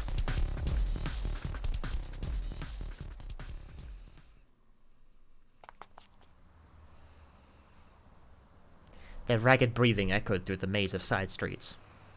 All that work just to wind up fleeing for their lives again. Archie ground his teeth in frustration. There are two main types of teeth grinding. 1. The subconscious act of gritting one's teeth together while asleep. 2. Gritting one's teeth together as a response to anger or frustration. Here we have an example of 2. At roughly the same time, Minori Kawa is grinding his teeth while trying to keep to his schedule. Nai!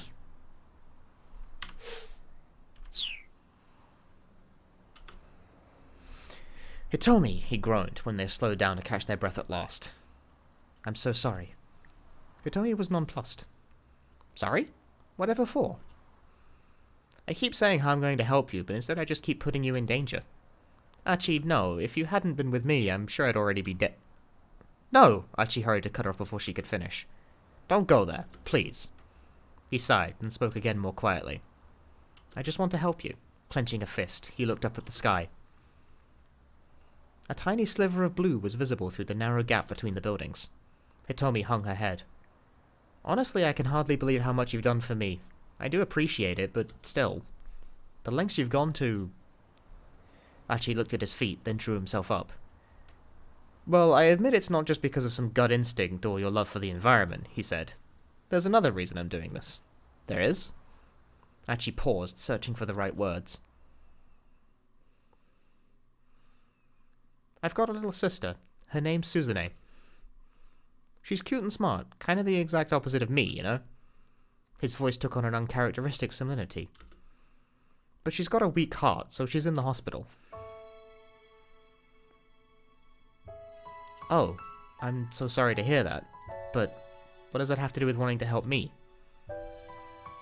Back when Suzune was first admitted, I'd go and visit her every day.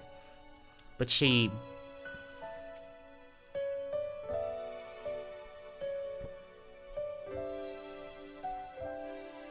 Archie, you don't need to come visit me every day, you know. The quiet hospital room made Suzune's voice sound all the more frail. What are you talking about? Archie said. You know I'm worried about you. I'll be fine on my own, really. Archie had heard that line before. The more she insisted she was fine, though, the more reluctant he was to leave her. Besides, aren't you the amazing guy who helps hold Shibuya together? They need you out there. Archie didn't know how to respond to that. Much as it was flattering to think he played some important role, he was really just hanging out and goofing off with his pals. It certainly wasn't anything for his sister to be proud of. I'd rather you spent your energy helping people who need it more than me. What do you mean, people who need the help more? Who could possibly need help right now more than you? Archie scratched his head in confusion, and his sister gave him a weak, tiny smile. You'll figure it out, she said. I'm sure they'll find you soon enough. But I'm gonna be here with you. I'll be fine. Suzune's face was pale, but her tone was firm. My big brother is gonna be out there doing his best to help people. That's what makes me happy. That's what keeps me going. Her voice was clear and unwavering, as if to head off his rebuttal. Alright, Archie said with a reluctant sigh. So then, I guess, like, I'll just go out there and help people who are in trouble? Satisfied, Suzune smiled. Thank you. And can you promise me one more thing?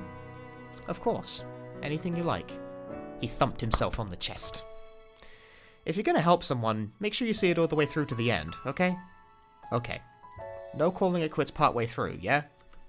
You got it. I just worry, Suzune said. I know you have a tendency to lose interest in things. Look, don't sweat it. I swear I won't give up on this. Archie stuck out his pinky finger. But I want you to promise me something in return. Promise me you won't let this thing beat you. Suzune hooked her little finger around her brother's, her sad smile fragile as glass.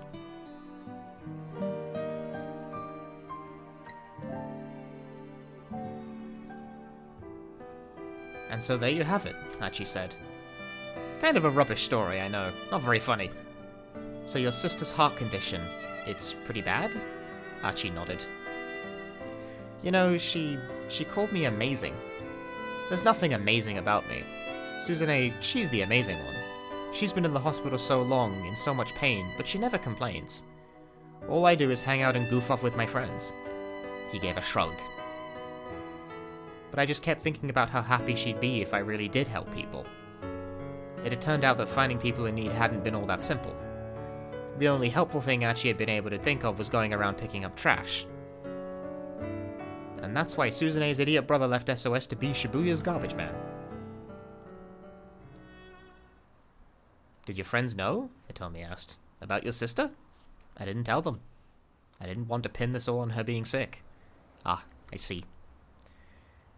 At least now Hitomi understood what the fight with the local toughs had been about.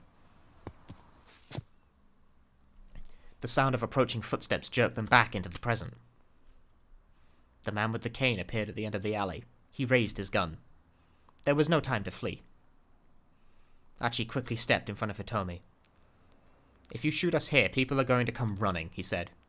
I'm guessing you don't want to get pegged for murder? The assassin didn't flinch. Stay out of my way, Archie. This time, there was no doubt. The gunman had spoken Archie's name loud and clear. How do you know who I am? The man stared at him through the sights of his gun. She has to die, Archie. It's for your own good. What? What does he mean? Hitomi whispered. That was not a whisper. Archie, what is he talking about? Archie's mind was a whirl. Things were coming at him too fast for him to process. I don't know this guy. Hitomi, please, you have to believe me. But... Hitomi took a doubtful step away from Archie. The assassin didn't miss his opening. He quickly aimed at her. Cut the crap, man. What do you mean killing her is for my own good?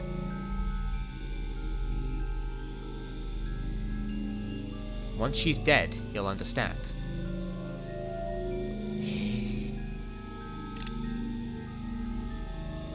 The gunman's finger tightened on the trigger.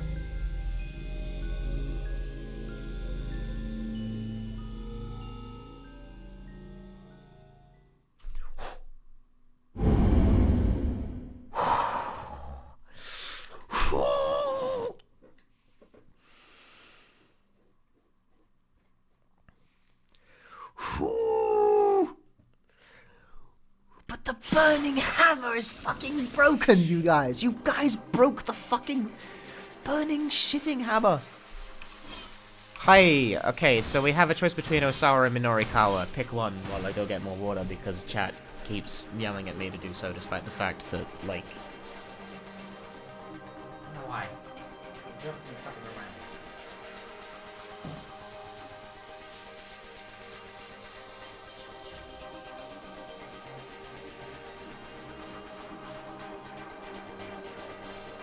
Like, I get water during every single, like, transition.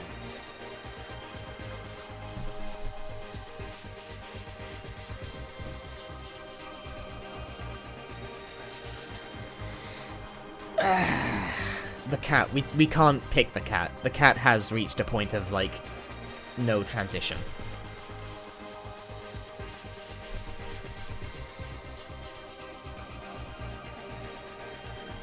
Stay present. I see Ozawa's, so we are picking Ozawa. Ozawa's one's always so hard to read, though. The rain won't let up. No matter how much time passes, it just won't stop. Ever since that day, the sound of raindrops has been burned into my mind.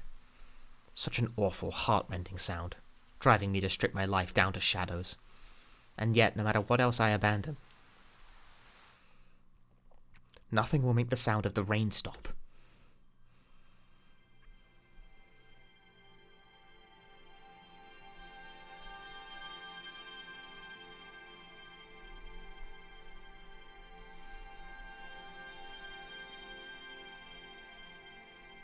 Ozawa stared at a postcard that was nestled into the final page of the photo album. He'd purchased it 2 years earlier while on a trip with Maria to the Middle East. Originally used to indicate Iran, Afghanistan, and the region surrounding them, in modern times the term refers to part of southwestern Asia, excluding India and Afghanistan, and the section of northeastern Africa along the Mediterranean coast.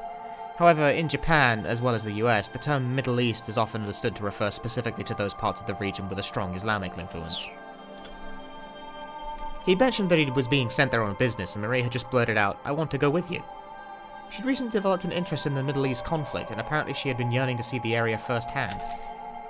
The ongoing friction between the Palestine region between the Jewish people who founded the nation of Israel and the Arabs who had been living there previously.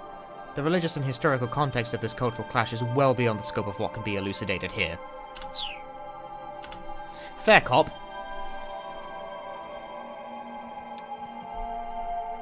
His daughter's newfound curiosity had taken him aback. She had always tended to be quiet and self-contained.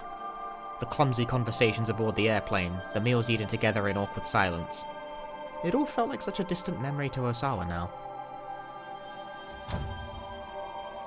"Ma'am, I'm afraid I can't let you do that." He heard Kajiwara's voice outside the door.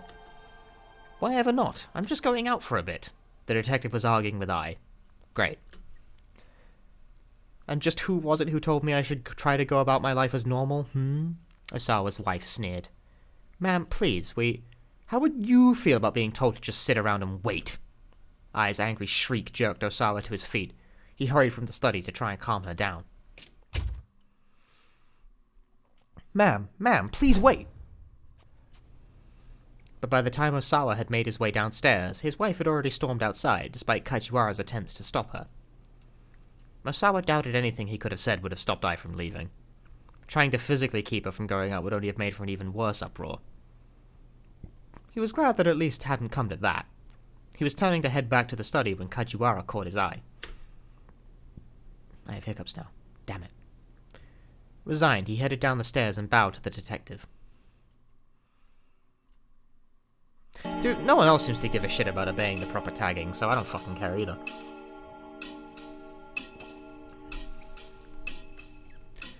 Any idea where she's going? Kajiwara asked.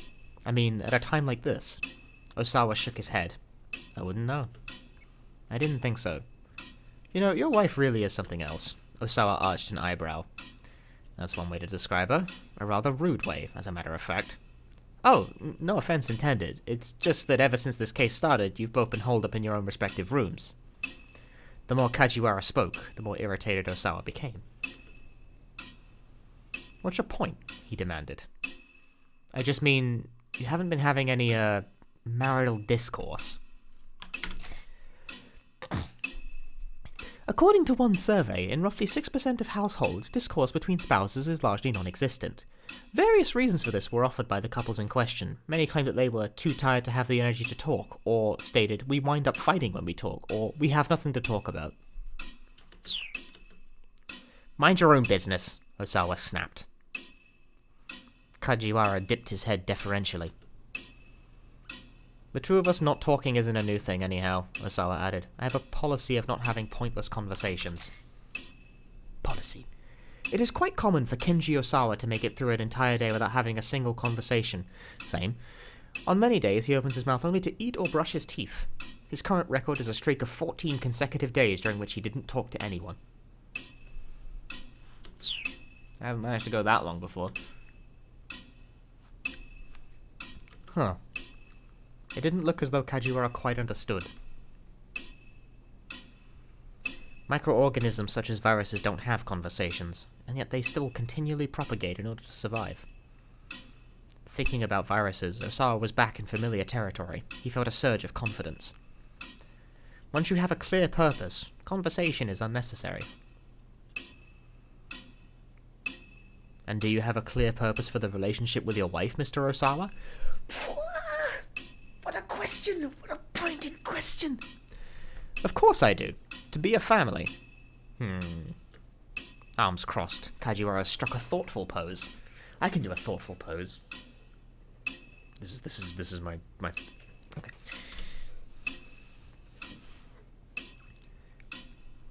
At least I've learned one useful thing today, Mr. Ozawa. Namely that you don't like to have pointless conversations.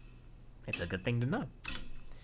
Kajiwara uncrossed his arms for a moment, then crossed them right back again, furrowing his brow.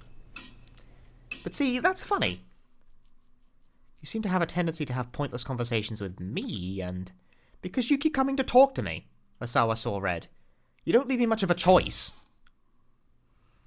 Tanaka poked his head out of the living room. This fucking goofy-ass motherfucker.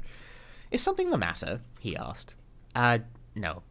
Ozawa struggled to regain his calm. Perfect timing, actually. There's something I need to talk to you about. He turned back to Kajiwara. My apologies, detective, but would you mind giving us some privacy?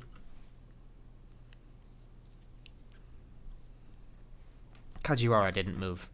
Detective? Ozawa gave the policeman a hard look and saw him crack a smile. Yes? What is it? Kajiwara said at last. Don't you play dumb with me. Give us some privacy. Is this a discussion I shouldn't overhear? Actually, yes, it's work-related. There are business matters I'd prefer to keep confidential. Ah, I see. Reluctantly getting to his feet, Kajiwara slipped away into the living room. What a strange character. Tanaka, Ozawa began. About those emails. He stopped abruptly. Kajiwara had reappeared in the living room door, staring right at them. What are you doing? Ozawa demanded. Oh, should I not be watching? Ozawa felt like he was about to burst a blood vessel. I mean, you never told me that I couldn't watch. Because it should be obvious! The detective made a scolded puppy face and then closed the living room door. Ozawa let out a heavy sigh. He'd never been an extrovert, but he didn't recall... He'd never been an extrovert, but he didn't recall human interaction being quite this draining. Anyway, sir, Tanaka prompted. You were saying? Yes, about those emails. Something doesn't make sense. I don't understand how Mr. Makino was able to get the antiviral agent to anyone on the outside. Sharing an Okoshi Pharmaceuticals drug with external sources while it was still under development required the approval of an executive committee that included Ozawa himself. There should have been no way the antiviral could be sent out without his knowledge. Tanaka hesitated a few moments before responding. Are you aware of the strife between the company president and the chairman? Ozawa shook his head. He was a researcher through and through. Factional rivalries held no interest for him whatsoever. Makino effectively leads the chairman's team, and the antiviral agent is their pet project. Despite being the executive officer in charge of the project, however, Makino still needs the president's approval to... You know what? Forget about that right now. What do we do about security? In theory, it was physically impossible to get the antiviral out of the lab without detection. Entry to the biohazard laboratory where it was kept required fingerprint authentication from Ozawa and Tanaka. Good fucking good. Bollocks. I'm bad. I'm criticizing my own, ability to read words now, since that's literally the only thing you have to do in a visual novel.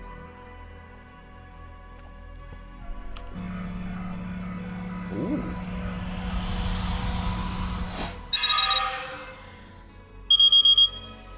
Neat. Technology that allows an individual's identity to be verified by scanning the fingerprints. It is one element of biometrics, the measurement of physical characteristics to identify individuals. There are even devices that can identify people by checking the veins in the palms of their hands or the irises of their eyes. Without the two of them, nobody could even get into the storage facility. Because a dangerous virus is also stored there, the lab where the antivirus is kept is protected by an ID checkpoint, as well as a sophisticated 3-tiered lock system that requires fingerprint authentication. Multiple security guards are also posted outside the laboratory entrance 24 hours a day, making it all but impossible for an unauthorized person to get into the secured storage area. Tanaka followed his drift. Ah, yes, I see what you mean. He inclined his head in thought as Ozawa continued. Could someone have... Ooh, there's 3 choices. Could someone have overwritten the fingerprint authentication program? I keep saying authentication. Authentication. Fucking... I mean, it's the same shit, really, but, one of them's got a f in it. Let's check the entry logs for the storage section. We'll just have to ask Makino in person. 3 choices. What should we do?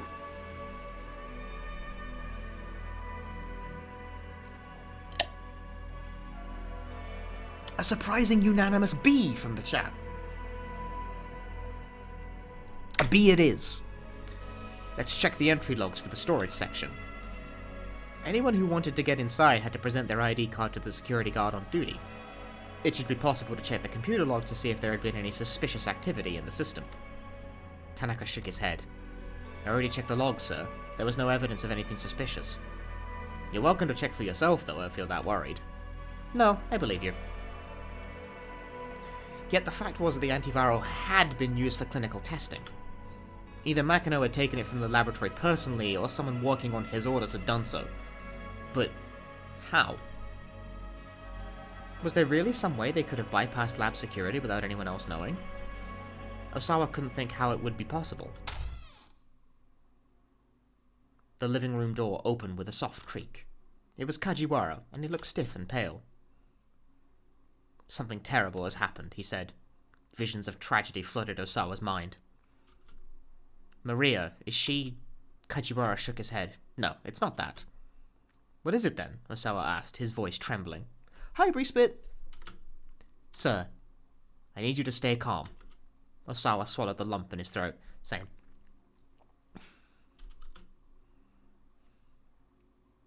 You see, the toilet's clogged.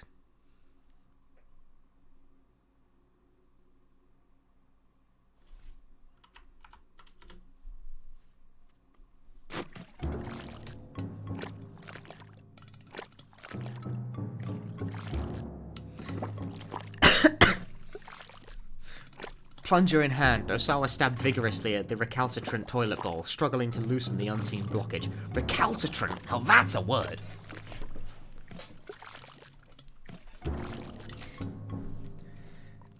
A cleaning utility implement consisting of a soft, hemispherical rubber suction cup attached to the end of a dowel. By pressing the cup over the opening of a drain that has been clogged, one can apply suction pressure to jostle the blockage free. Makes a variety of sounds when used, such as glub, glork, schluck, schlorp, schloop, and pop. Recalcitrant! Kajiwara was at his side, wiping up the floor with a rag. How did this even happen? The detective groaned. Are you kidding? I was hoping you could tell me that. The plunger sucked and slurped at the porcelain basin. This was a first for Ozawa. He'd never tried to unclog a toilet before in his life. Really? Man's this old and he's never had to do this? Think of it as a blessing in disguise, Mr. Ozawa. What the hell are you talking about? What about this constitutes a blessing? I just meant that at least this happened before you needed to, do your business. Without the slightest hint of guile on his face, Kajiwara picked up his bucket and headed for the sink back in the washing area. Grumbling to himself, Ozawa pumped the plunger over and over again. This was almost funny. Almost ridiculous, in fact. His daughter had been kidnapped, and he was stuck unclogging a toilet. He was quite possibly caught up in a major corporate conspiracy, and here he was unclogging a toilet. Tanaka poked his head into the bathroom. Did you fix it yet? If you need to urinate, then use the restroom on the second floor. That's alright, here's fine. Eh?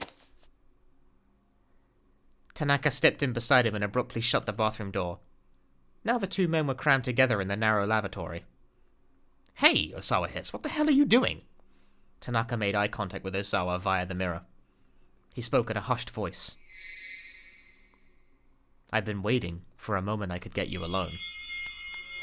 What? Tanaka sidled around to face him, giving him an intense stare. Sir, could you please be quiet for a moment? Tanaka had tears in the corners of his eyes. This'll only take a moment. Ozawa could feel the warm breath of his deputy whispering against his cheek. Tanaka reached for something inside his coat.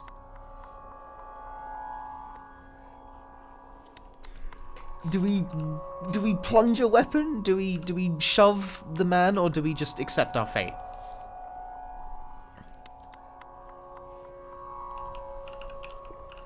See, what the fuck is with this chat? Somehow you guys never pick the thing I think you will. Alright, do as you wish. Ozawa closed his eyes. Are you sure you're ready for this? I'm not sure. This is all happening pretty fast. To be honest, I'm rather nervous. I understand, sir. I mean, now that I think of it, we do spend day in and day out in that lab together. I suppose this was bound to happen sooner or later. Sir, could you please open your eyes? I'd like you to look at this. You'll have to forgive me. This is all a bit sudden. Please, sir, take a look. No, I can't. It's just the two of us. It's probably gonna shock you, I know, but please, just look. Is it really that shocking? Oh yes, very. Now please, open your eyes. Okay. No, I can't. Sir, trust me, this isn't easy for me either. Alright. Bracing himself, Ozawa opened his eyes. Tanaka thrust out his cell phone. Here, take a look at this. Huh? Ozawa blinked, bewildered, then refocused on the phone. He could never have anticipated what he saw on the LCD screen.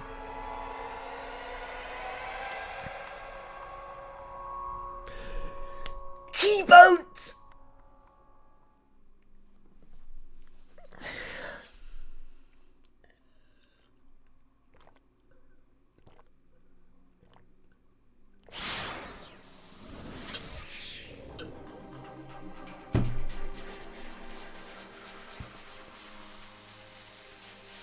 Well, this is bullshit!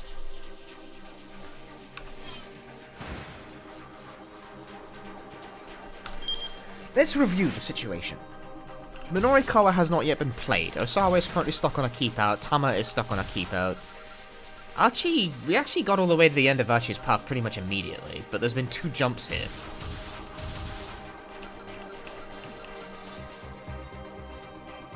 Does this jump connect to Ozawa?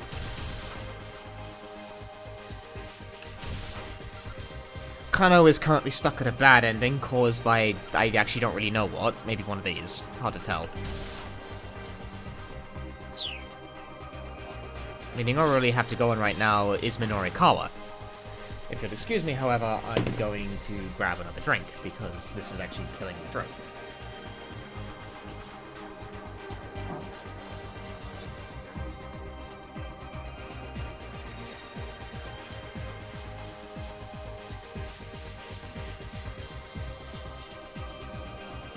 Turns out audiobooking for hours on end fucking hurts.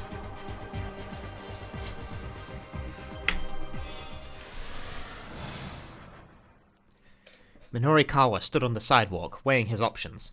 Chiaki's phone call had thrown him for a loop. He had expected her to be anxious about doing interviews, but wow, she was a real basket case. Still, that didn't change the fact that he had a schedule of his own to keep. Later, Pajama Robbie. Thanks for dropping in. The surveillance camera story had to be his top priority. Chiaki would just have to find some way to fumble through things on her end. He headed down Dogonzaka, scanning his surroundings as he went. There were cameras set up on the streetlights all over the place. There were so many it was hard to believe he'd never noticed them before. One over there, another just over here, electronic eyes peering down on passers-by from high above, where they were tougher to spot. Just how were the people who came to Shibuya reacting to this situation? Hey, you there! Minori Kawa called out to a man riding by on a bicycle. Hey you, stop! The man brought his bike to sudden stop. Taisei Yasuda, proprietor of a knick-knack shop in Udagawacho. Roughly 30 minutes earlier, while he was wandering along the JR tracks picking up lost and abandoned items, Archie foisted off his trash onto him, so he's in a bit of a foul mood. Since then he's been going along on his bicycle, still picking up things from the roadside. There's a trunk on the back of his bike where he stores his finds. Huh? What's the matter? He asked. Hi, the name's Minori Kawa. I'm a freelance writer. Okay. I'm just doing interviews for a magazine and I'd like to talk to you. A magazine? Which one? 4-Star General Gossip. Minori Kawa did his best to sound proud. Oh, well I'm actually in a bit of a hurry here. Minori Kawa soldiered on. See that? He pointed at one of the nearby surveillance cameras. What? The man asked. A blimp? A massive blimp was indeed drifting slowly overhead. A type of aircraft that floats using the lift provided by an enormous envelope filled with lighter than air gas. This envelope, the balloon, is often used for corporate advertising. This particular blimp has been puttering about the skies above Shibuya since last night. No! The camera! The camera watched them both in uncaring silence. Oh, that. What about it? What do you mean, what about it? Those cameras have been installed all throughout Shibuya. They're taking in anything and everything. Privacy be damned. A shocked pallor came to the man's face. Oh, really? He muttered uneasily to himself. I guess I should be careful next time I go picking stuff up. Hey, what are you talking about? Minori Kawa asked. Oh, nothing, just stuff. Way to dodge the question entirely. Anyhow, I think there are good things about the cameras too, the man said hurriedly. Oh? Minori Kawa asked. Such as? Well, I mean, they must have helped catch some crooks, right? Yeah, I think you're right about that. Oh, I am? The man looked shocked to have his own statement confirmed. Are you hiding something from me? Huh? No, nothing in particular. The man shook his head vehemently. Nothing at all, really. Well, whatever, Minori Kawa said. In any case, even if the cameras are helping in arresting criminals, there are some places where people just don't want to be watched. What? For instance, how would you like it if someone set up a security camera inside your home? What do you mean? I mean, a burglar might try to get into your home. If you had a security camera, you could be alerted right away. Isn't that kind of an extreme argument? Nope! You're the one making the extreme argument here. What? The man stared, bewildered. You're saying it's okay for folks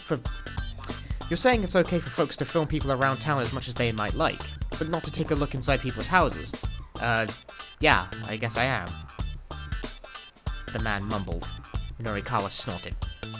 You don't think too deeply about things, do you? He mocked. The man huffed in indignation. I don't see the problem, he said. I mean, it's a normal enough opinion to want to bring down crime but also protect privacy. Well, yeah, so if they're gonna set up cameras around town, I'm okay with that. Minori Kawa grinned inwardly. You're being naive, he said. Way too naive. Naive about what? By now the man was getting worked up. Once you start letting people watch you some of the time, you'll eventually let them do it more and more. That's how the world works. A simple change in camera angle is all it takes to steal the last traces of your privacy. That's kind of funny coming from you. Doesn't 4-star general gossip get all its scuttlebutt by invading the privacy of others? Since when are you people concerned with personal privacy? Meaning what, exactly? Minori Kawa asked. You know damn well what I mean. Have you no shame? I've got nothing to be ashamed about, Minori Kawa exclaimed. If some celebrity scandal breaks, I write it up in the form of a top-class, socially conscious exposé. That's the Minori Kawa seal of quality. The man rolled his eyes. Please, as if anyone's ever heard of that. Your everyday freelance reporter would say something about how security firms have no right to use cameras to disrupt personal privacy. But not me. Oh, no. I'm the only guy who'd write a first-class piece on the subject. And you want to know why? The man's only response was a doubtful look.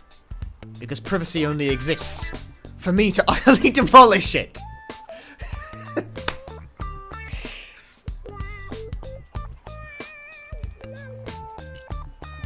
I say privacy because that's British. Minori Kawa finished with a prideful grin. That's nothing but journalistic arrogance, the man railed. Oh yeah? Yeah, I'd rather have surveillance cameras any day if the alternative is some weird gossip piece. This time, Minori Kawa didn't have a handy retort. An awkward silence descended over the pair.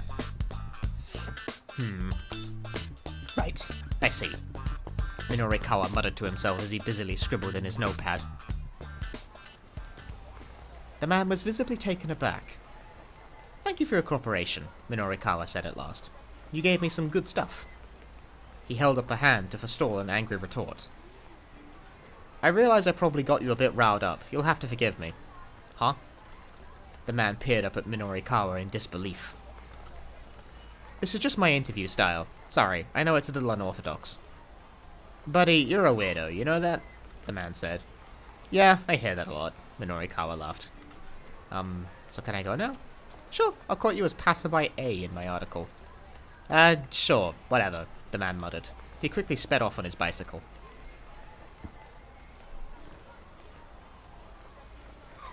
Minori Kawa now had some material for his surveillance camera piece.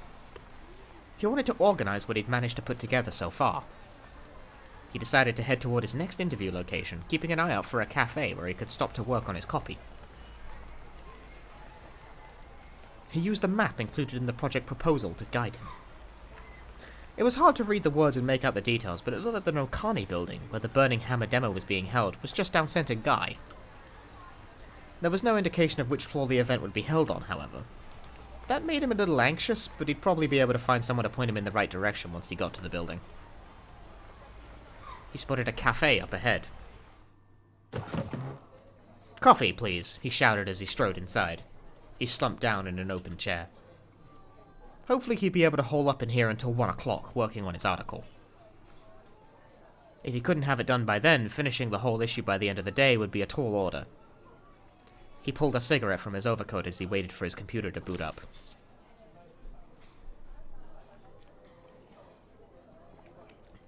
Having a smoke was Minori Kawa's little trigger for him going into writing mode. The state of being in a mood to write some text. As Minori Kawa goes about his job, he switches between writing mode, interview mode, food mode, and sleep mode. When busy, he'll sometimes go into writing mode and food mode at the same time, sometimes even straying into sleep mode in the midst of food mode. When he's even busier, he'll eat and write mid-interview while nodding off. This is known as ultimate mode. He stuck the cigarette in his mouth and lit it up. With the first heavy draw of smoke, he felt his mind focus. The rough idea for his article came to his head nearly fully formed. All he needed to do now was get it all written down. Finally, his laptop finished booting up. "Took you long enough, pal," he muttered to the computer. His hands leapt to the keyboard like a predator pouncing on its prey. In a matter of moments, he had hit his stride. His fingers clicked away. One by one, lines of text filled up his screen. A waitress stepped up beside him. "Excuse me, sir." But Minori Kawa was in writing mode. He didn't even hear her. "Sir?" "Sir, I beg your pardon." Again, Minori Kawa was deaf to the waitress's attempts to get his attention. "Sir, excuse me!" The waitress smacked the table. "Quiet!" Minori Kawa snapped. He slammed the table right back. "Don't interrupt me when I'm working, not if you know what's good for you." The waitress didn't so much as flinch. She leaned in aggressively, getting right in Minori Kawa's face. Ikumi Omiya, employee at the Kolabo Cafe. While appearing cute and demure at first glance, she's quite strong-willed and frightening when angry. She works nights at a place called the Scolding Pub, where customers rent private rooms in which they are scolded at length by attractive girls. One middle-aged businessman once told her, "Your face looks simply marvelous when you're angry." "Sir, I hate to bother you, but I have to ask you to please refrain from smoking." Minori Kawa blinked. "Huh?" "This is a non-smoking establishment, sir." "No smoking?" Minori Kawa asked. The cigarette bobbed in his mouth as he spoke. The waitress pointed sharply to the sign on the wall. The words "no smoking" were spelled out clear as day. "We ask that patrons please not smoke so that other customers can fully enjoy the aroma of their coffee." The waitress drew herself up in arrogant triumph. A woman sitting at the table next made a face as she tried to fan the smoke away with her hands. Customers all around the shop were glaring at him. "You guys don't know the first thing about the aroma of coffee," Minori Kawa scoffed. "The scent of coffee only truly comes to life amidst the choking stench of tobacco smoke." The waitress's only response was to jab her finger again. But this time she didn't point at the sign, she pointed to the door. "Sir, if you're going to smoke, please take it outside."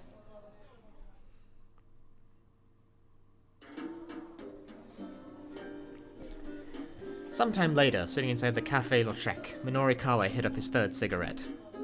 At last, a safe refuge. It had taken him quite some time to find a place that allowed smoking after he got kicked out of the first cafe. In recent years, many cafes and restaurants have phased out the concept of the smoking section in favor of prohibiting smoking across the board. This makes a place like Lautrec especially important to smokers. There are large air vents in the ceiling to help keep the interior more agreeable for those who do not smoke. Now he was in a rush to make up for lost time.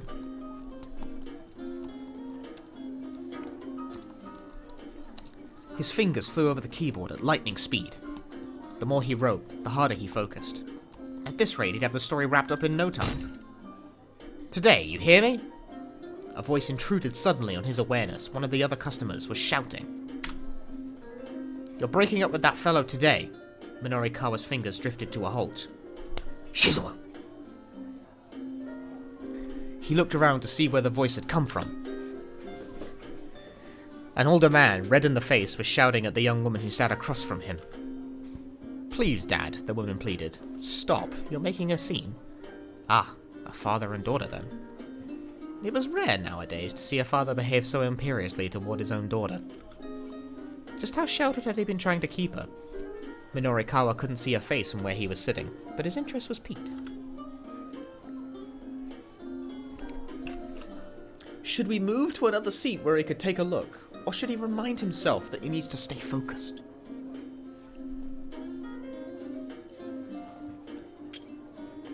B, A, B, A? A, A, A, B. Oh. It's a vote for Baba. It's a vote for Baba.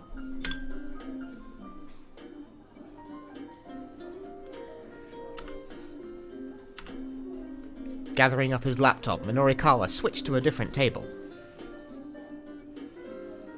I don't care if I'm making a scene, the older man was saying. I'm not leaving until I see you cut ties with that boy, do you understand? I understand that you're never happy unless you get your way. You're acting like a spoiled child. Don't you talk back to me. You don't understand your own situation. You're letting your emotions cloud your judgment without putting any thought into your future. No, Dad, you're the one who doesn't understand. The father-daughter argument was getting more and more heated. Dad was clearly furious. Minori Kawa shifted closer, curious to see what might happen next. What is this still, dude? Then he saw the daughter's face and gasped out loud. Oh, hey, I know you. Wait, you're on TV, right? The father scowled up at him. You must be mistaken, he said gruffly. No, I'm sure of it, Minori Kawa said. What show am I thinking of? The young woman seemed disconcerted by his enthusiasm. Who was she? He called out to a waitress who was passing by. Hey miss, do you know this gal? She's an actress, right? It's right on the tip of my tongue. The waitress ignored him, but Minori Kawa was undeterred. I know this. Weren't you one of those TV dramas or something? Minori Kawa is probably thinking of a series starring Masami Nagahama, possibly Operation Kolkhoz, The Last Frenchman, Touched by a Tuna, or Sailor Moon Pies, all of which received high viewer ratings and are fondly remembered in the public consciousness. Right, we're leaving, the father grumbled. He rose from his seat, radiating aggravation. Huh?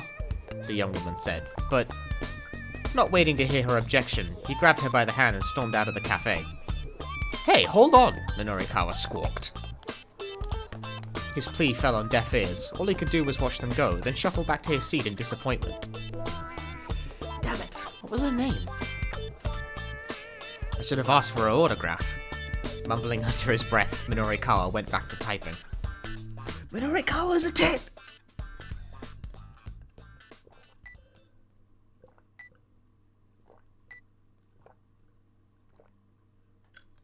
What's that? A strange beeping sound broke Minori Kawa out of his writing reverie. Upon looking up in confusion, he found his attention drawn to a young woman at another table. And then one of these, and one of these. Oh, and this, and this, and this, and this, and that too. She finished with a broad grin. Let me just repeat your order back to you. 1 Japanese-style beef patty, 1 spicy fish roast spaghetti, 1 chicken casserole, 1 French onion soup, 1 fruit parfait, 1 chocolate parfait, and 1 deluxe chocolate parfait. Will that be all? The waitress anxiously awaited confirmation. Yoko Kakinuma, a second-year student at Midoriyama Academy's law school. She was hassled by a pair of hustlers on her way to work and showed up 5 minutes late for her shift. The manager told her that those 5 minutes were coming out of her pay, so she's a bit irritated right now. You forgot the large caramel shake. The customer was a full-figured young woman ensconced at a nearby table. I love ensconced. She went to get food. This is where Cheery went. No, dude. Oh, my apologies. The waitress quickly jotted down the addition to the order. That'll do it for now, the young woman said. For now? Yikes. She's actually planning on ordering more after that? This is a reading speedrun. I'm reading. Speedily. I just can't be bothered to change the tags. The tag system sucks. Marveling at the display of appetite, Minori Kawa went back to typing.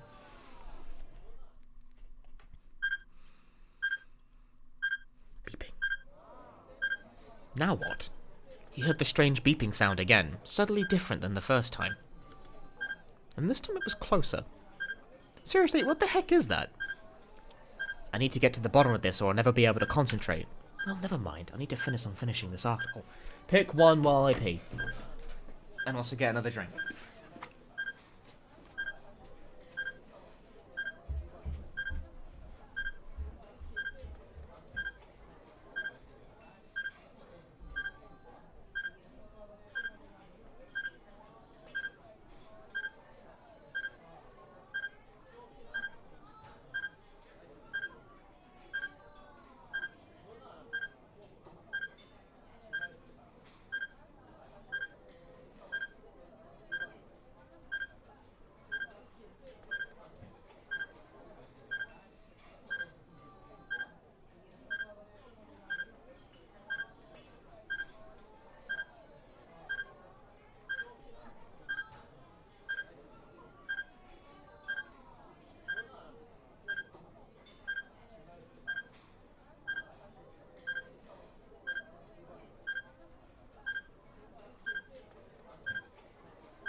must take steps to protect my voice.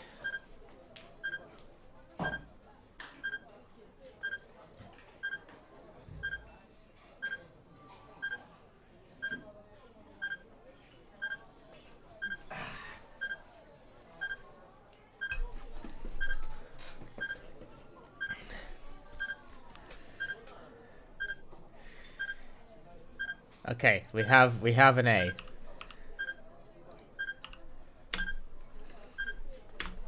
Just where the heck is that sound coming from? He searched his surroundings for a moment and quickly discovered that the noise was coming from his own bag. He pulled out one of the most important tools of his trade, a bug detector. An instrument for finding listening devices. Since wireless listening devices emit radio signals, bug detectors are designed to use wide-area receivers to reveal their presence. Using a detector to find something in this fashion is known as fox hunting. It was on, and it had picked up a signal. To a reporter, information was life. That made owning a bug detector a sensible precaution in his line of work. With the device in hand, Minori Kawa casually scanned the area. Eventually, he zeroed in on the signal. He stood up. "Everyone, your attention please," he announced. "Someone set up a listening device in here." Several cafe patrons turned their heads in disbelief. A woman wreathed in pungent perfume flashed him a disagreeable look. "Oh, come on, that's ridiculous," she huffed. "There's something fishy going on." "The only thing fishy right now is you," the woman declared disdainfully. "Why don't you get out of here and let everyone enjoy their meals?" "No, I smell a scoop." "You what?" "You, what's your name?" "None of your business, that's what." "Now hurry up and stop that awful noise." The other customers were starting to murmur loudly. "There's a listening device here, folks," Minori Kawa said. "How can that not bother you? Do you know where it could be?" "Excuse me," the woman called out. "Could someone please do something about this man?" A waitress hurried over. "Sir, please, you're bothering our other customers. There's a listening device in here. That's what people should be bothered by right now." The waitress took a reflexive step backward towards... The waitress took a reflexive step backward at the words listening device. "You're the one who's intruding on everyone," the woman shouted. "Honestly, could you please stop that racket? It's not me making the racket, it's the bug tracker. Just who the hell do you think you are? Police. Somebody call the police." "Ma'am, please calm down," the waitress said. "There are other customers here, and I'll calm down once you get this disrespectful bore out of here. All I'm doing is sharing the truth. You can't kick me out for that." The waitress wavered, clearly intimidated by both of them. "You've sure got a lot of nerve," the woman snapped at Minori Kawa. "Go play detective someplace else." "I'm not a detective. I'm a reporter." "Really now? By far my least favorite profession." "Oh, and why is that? Did someone write a story about you, lady? Got skeletons in your closet?" "You shut your mouth. How dare you?" "Yeah, I smell a scoop here, alright, and the smell is coming from you." "Oh, stop it with your scoop nonsense already. It's no use trying to hide things from me. You have no idea what you're talking about." "Oh, yes I do, lady." "Go to hell. After you." Blah blah blah blah. Blah blah blah blah blah blah. Blah blah blah blah blah blah blah. Blah blah blah blah blah blah blah blah blah. As they shouted over each other, their words blurred together until they were barely words anymore. The onlookers could only hear indistinct, meaningless raving. And still the yelling went on and on and on. Eventually there came the sound of approaching sirens. But even when a police cruiser pulled up outside the cafe, the two didn't slow their bickering.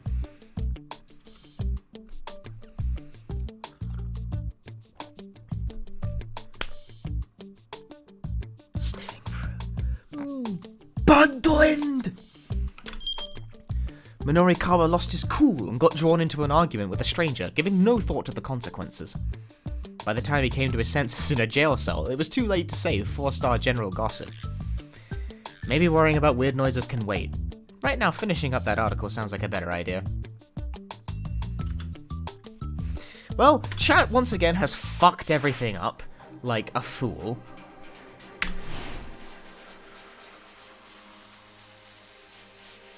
Okay, let's correct a couple of things here.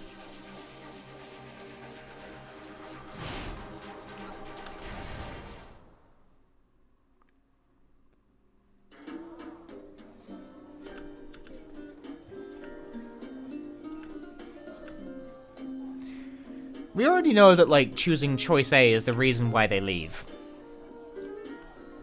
And that gets Cano to a bad end, so let's advance Cano past the bad end.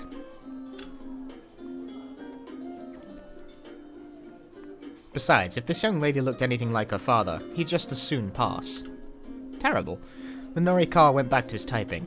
It took a few minutes to re-establish his writing groove with the two still bickering across the room, but thankfully he soon regained his focus.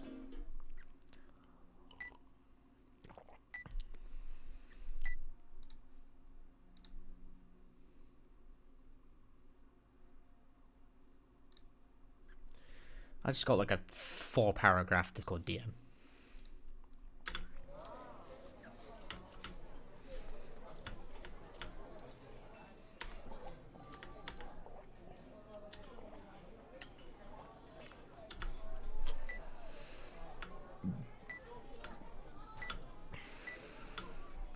Chaos and success are the order of the day here in 428 Shibuya Scramble.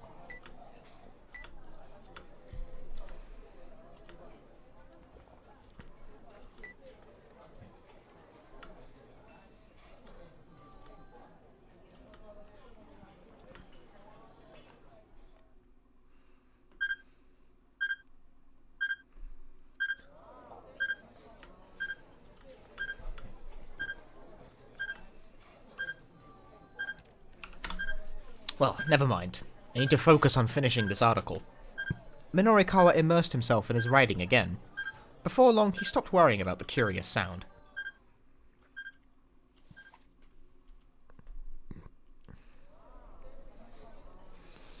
The plump young woman sat about devouring all the food she'd ordered despite the strange look she was getting. Now that was an appetite to be reckoned with. It took her under 3 minutes to polish off the lot. Then, looking not the least bit sated, she picked up the menu right back up. Was she seriously going to order more? Minori Kawa was starting to take an interest in this young lady. There might be a story here. He conjured up a series of headlines in his mind. Woman inhales 30,000 calories in 3 minutes. This is the equivalent of 100 pieces of shortcake, 300 glasses of milk, or enough steak and rice to feed about 30 people. No, you needed something with more punch. Food for thought, an expose on obesity. No, that was no good. He wasn't writing for a fashion mag here. A gourmet day in Shibuya. That was it! He'd be able to whip up something if he went with the foodie angle. Minori Kawa got up from his seat. That's pretty impressive, he said to the hungry diner. Do you always eat that much? The young woman glared back at him. Not always, she said. Suddenly, tension filled the air. Oops. Was that way too blunt of me? I mean, she is a lung... she is a lung... I mean, she is a young lady, after all. Maybe I should change up my approach. Who the heck are you, anyway? The woman asked. I'm a freelance writer. I was hoping I could do an interview with you real quick. You want to interview me? The suspicion was plain on her face. I do. I mean, girls all over the world worry about their diets, right? I hear that, yeah.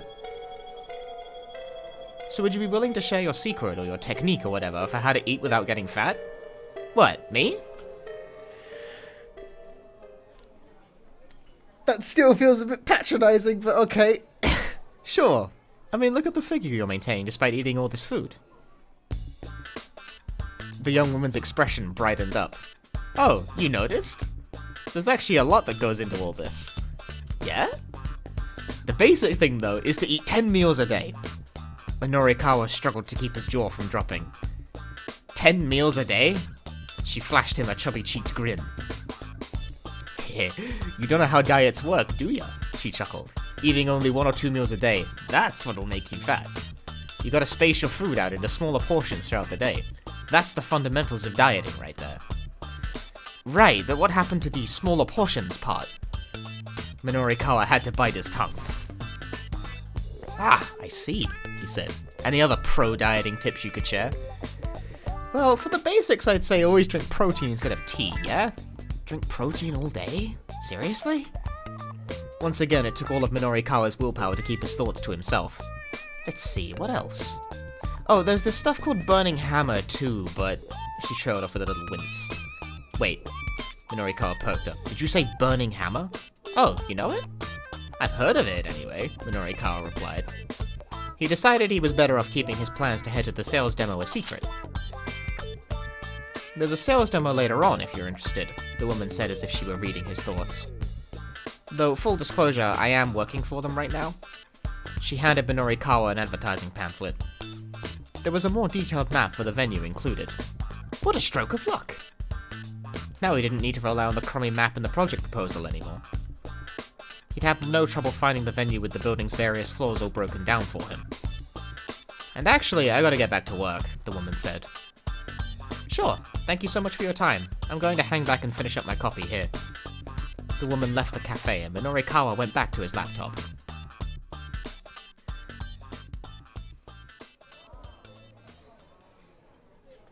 He'd gotten some new info on the Burning Hammer sales demo, but he'd also lost some more time. The surveillance camera piece still wasn't finished. It was going to be a near thing to get it done before the sales demo started. Yet, instead of returning to his writing, he got out his cell phone. What if Toyama had gotten another of his crazy ideas? If he tried to hang himself again, the thought of Minori Kawa too worried to work on his copy.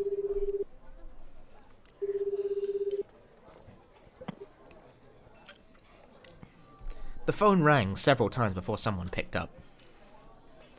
Mr. Toyama, where are you right now? Minori Kawa asked. Right now? I'm on the run, somewhere near Shoto. An upscale residential district. Despite being smack dab in the middle of the city, it's a quiet neighborhood, rife with greenery. The residence of the former governor of Tokyo is built here. Built on a massive 2,200 square meter plot of land. There's a shady hotel district a short walk to the south, making for quite the juxtaposition. Toyama was speaking in an oddly hushed tone. Shoto? After you left the office, some guys came by to collect on my debts, so I made a run for it. Okay, so he wasn't dead, but the situation was still pretty bad. Look, we'll get you through this somehow, Minori Kawa said, hoping it was true. Do we tell him to keep his head down, or do we tell him to get back to the office? I have not met the deck guys yet, no.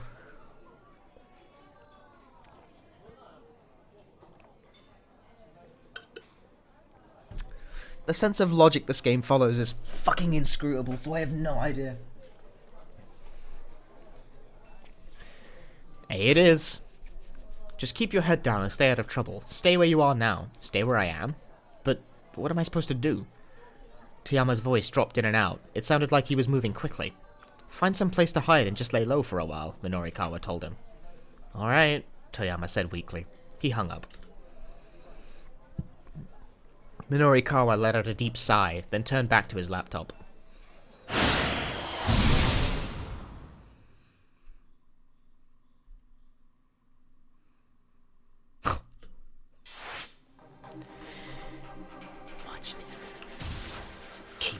Keep out, clear. Ah, Cano's opened up now. Back we go.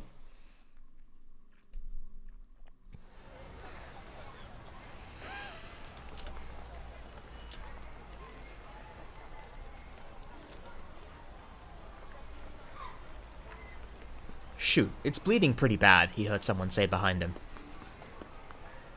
He turned and saw two young men. That's not me, that's the script. He turned and saw two young men carrying another along. There was a towel wrapped tightly around the third's head. Hey, what happened? Cano asked. Shut your mouth. Cano blanched. Can the attitude, he's trying to help. Another voice cut in. It was Sasayama. Had he finished dealing with the girl by the station, then? What happened to your friend? Out of my way, man. I ain't afraid to kick your ass. Look, cut the crap and let me take a quick look. Sasayama unwrapped the towel from around the young man's head. Ooh, that's nasty. The young guy was a little more than a kid. His head was soaked red with blood. He appeared to be unconscious.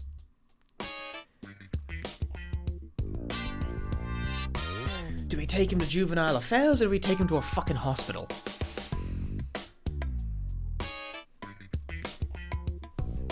I mean, hospital's the more logical choice in this scenario?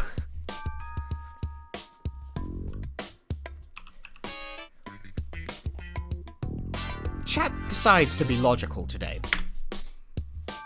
They were in the middle of a job, but they couldn't just leave him like this. They should probably take him to a hospital. Cano offered to help carry the bloodied young man, but Sasayama stepped in front of him. He quickly flashed the two youths his badge. Oh crap, you a cop? Sasayama nodded. Who you kids with? The Bamfs? Bamfs. Shibuya's number 2 gang, its leader Sohei Ikari, has gathered up some big mean dudes in an attempt to make Shibuya his turf.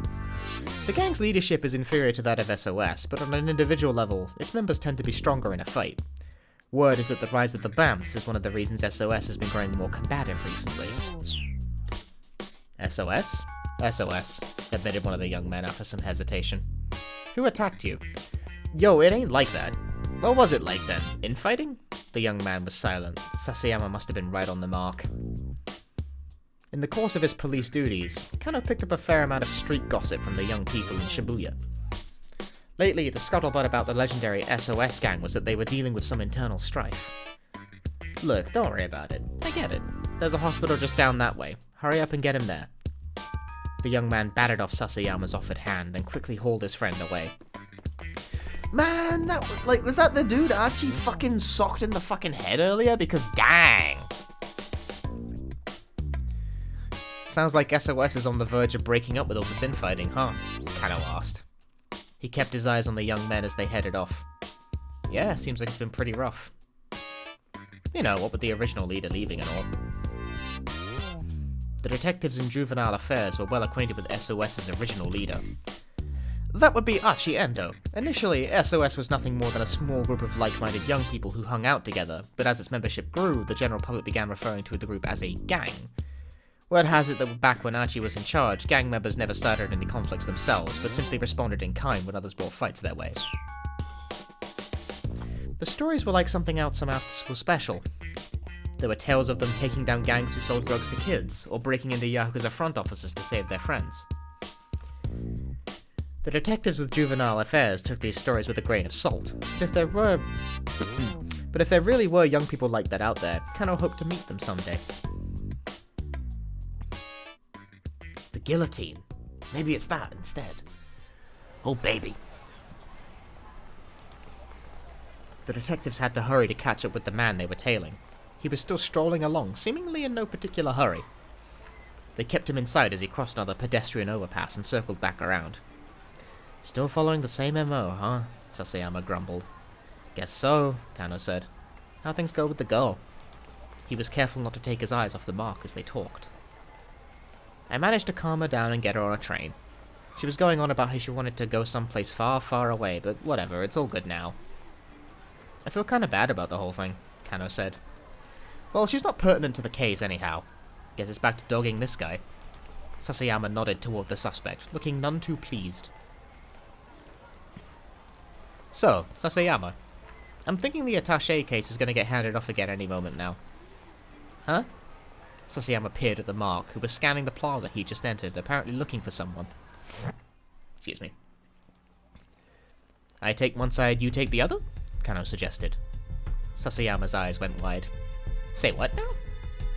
That way we apprehend both perps involved with the handoff. Sasayama didn't reply.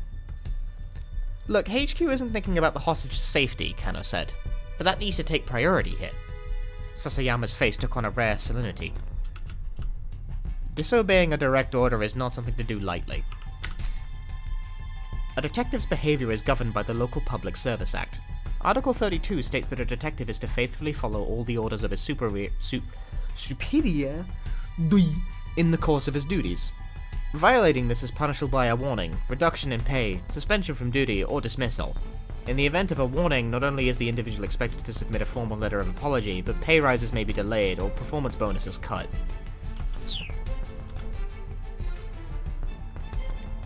Then, after a moment, he added, "But I'm on board. I'm sick of all this wandering around anyway." That's the Sasayama I know, Cano replied with a chuckle. Sasayama gave him a silent thumbs up.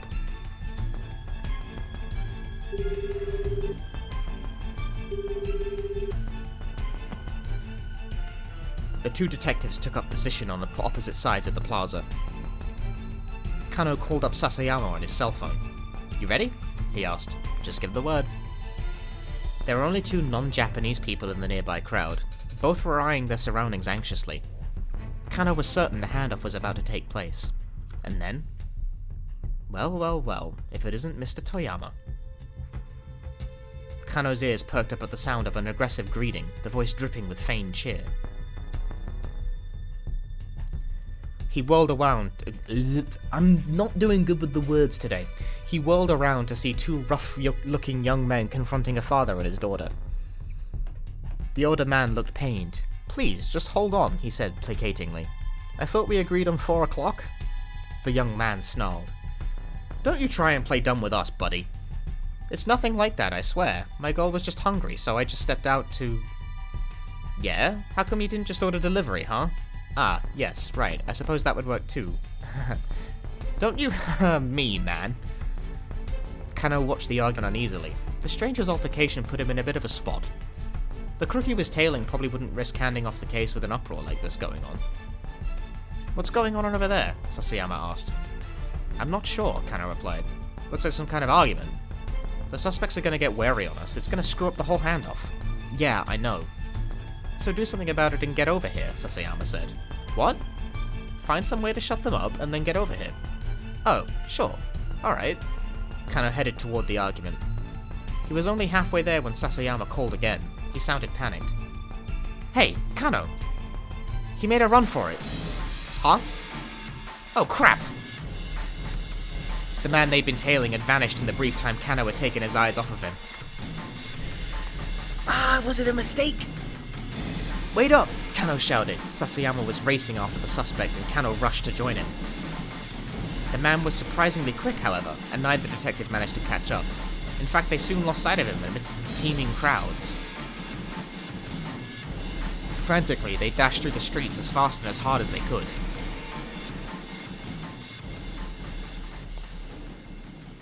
"We lost him," Sasayama admitted at last. "Damn it!" He stamped his foot on the asphalt in disgust. "Director Kusei?" Cano gasped over the wireless. "I'm sorry, but we lost the man with the attaché case." There was a heavy sigh on the other end of the line. Cano braced himself. He wasn't going to be able to weasel out of this one with just an "I'll do better next time." "Sasayama, Cano, get your asses back to the precinct. Kusei out." With that, Kusei switched off the line. Back to the precinct. Cano knew full well what that meant. They were off the case. There was a gnawing in his gut. If those two punks hadn't shown up... No, if the father and his daughter hadn't turned up, he might have been able to apprehend the suspect.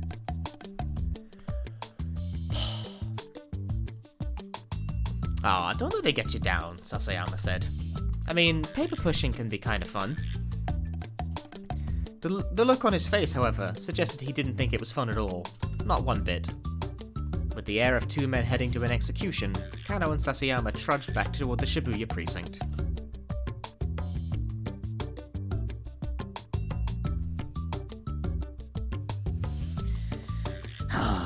Another bad ending. Cano was taken off the case because he lost track of the suspect thanks to a random altercation nearby, and his glum conclusion was correct. If that father-daughter duo hadn't shown up, this wouldn't have happened. A certain someone needs to give those two some better advice, and a certain other someone needs to meet up with them outside of his or her house. Both of those are the key to changing poor Cano's fate. Another someone needs to meet out with them?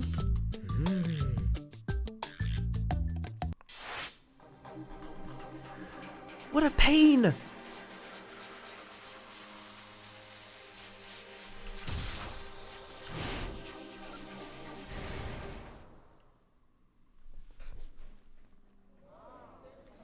I need a whiz first, though. Okay? Okay.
Alright, send him back to the office. The office? But they'll find me there for sure. Toyama's voice was little more than a pathetic whimper. It's a little bit of reverse psychology. The last place the debt collectors are going to think you went is back to the office, right? Ah, I see, Toyama said. He sounded impressed by the suggestion. For now, just stay hidden until I can get these articles finished. Alright, Toyama said weakly. He hung up. Minori Kawa let out a deep sigh, then turned back to his laptop. Shit!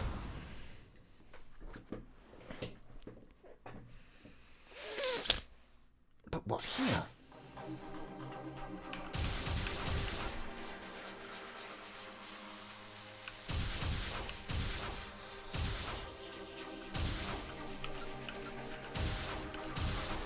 But from whence do we do?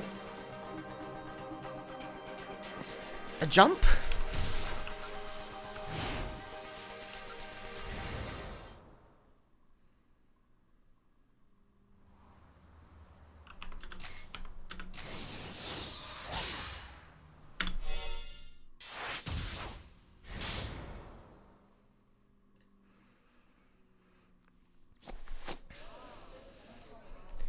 Minori Kawa took a look at his wristwatch and gritted his teeth.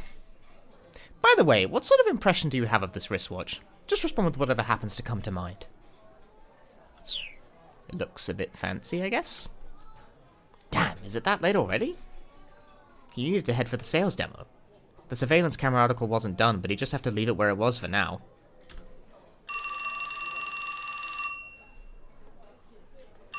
As he was slipping his laptop back into his bag, his cell phone rang.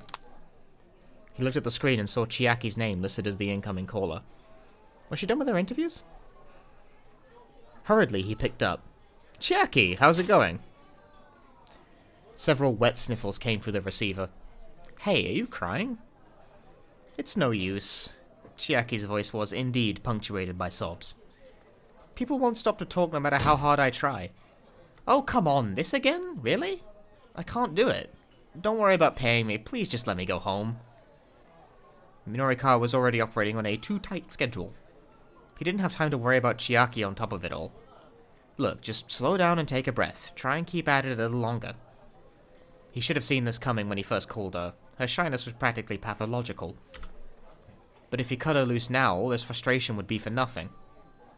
But I can't do it, Chiaki whined again. Please, just forget you ever called me. She hung up before Minori Kawa could get another word in. He tried calling her back, but she didn't pick up. Damn it, Chiaki! Don't you dare bail on me! Leaving money for his coffee on the table, Minori Kawa jumped up and bolted from the cafe. The plaza outside Shibuya Station was as crowded as ever. Minori Kawa looked around, but there was no sign of Chiaki. She bailed. Minori Kawa dropped to his knees in despair. His last hope had up and left. There was no one else he could even ask. Damn it. Alright then, fine. I'll do it myself. He dragged himself back to his feet. That's improper. Alright, listen up, he shouted at the passing crowd. I'm doing street interviews here, starting now. You guys, shut up and help me. I mean, don't shut up, but help me.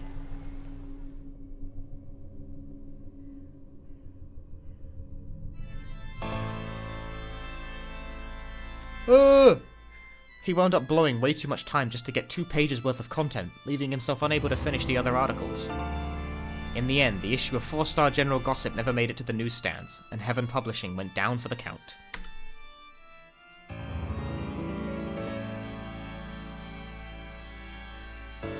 Grim! Grim! Chiaki calls it quits. Without Chiaki, Minori Kawa just couldn't get the gossip finished in time. What made her run off, though? Chiaki shows up in Cano's story at 12:10. One of the decisions there is what ultimately put her over the edge. I said this shit. I fucking says it. I seems that. I'm big of brain, me. Alright then.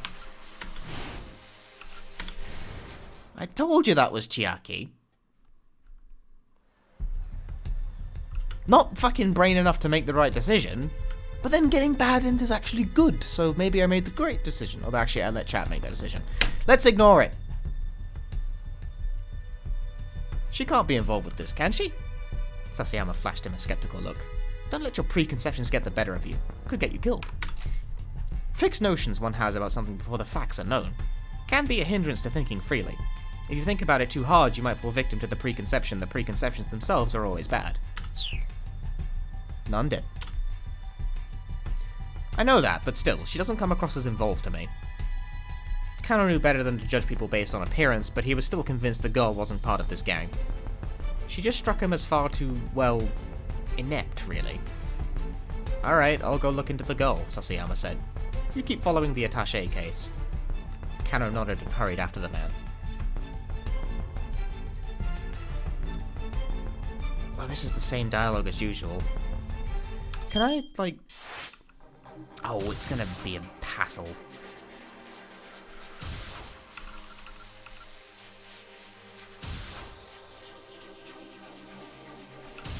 I'm gonna go back to Minori Kawa for the time being. Okay, thank you.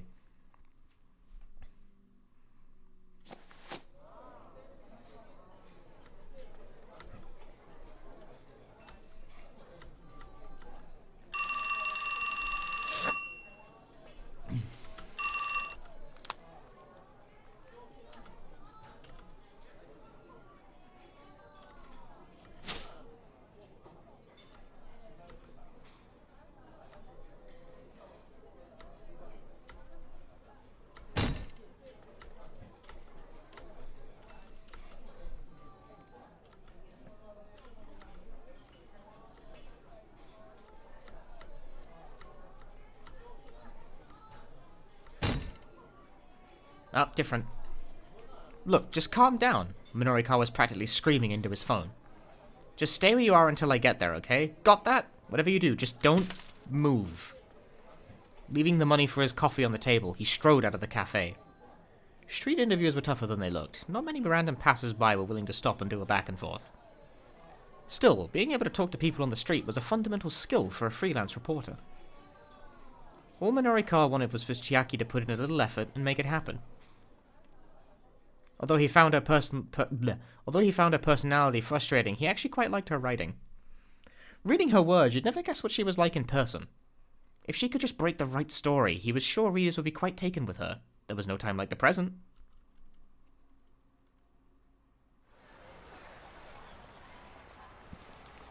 The plaza outside Shibuya Station was as crowded as ever.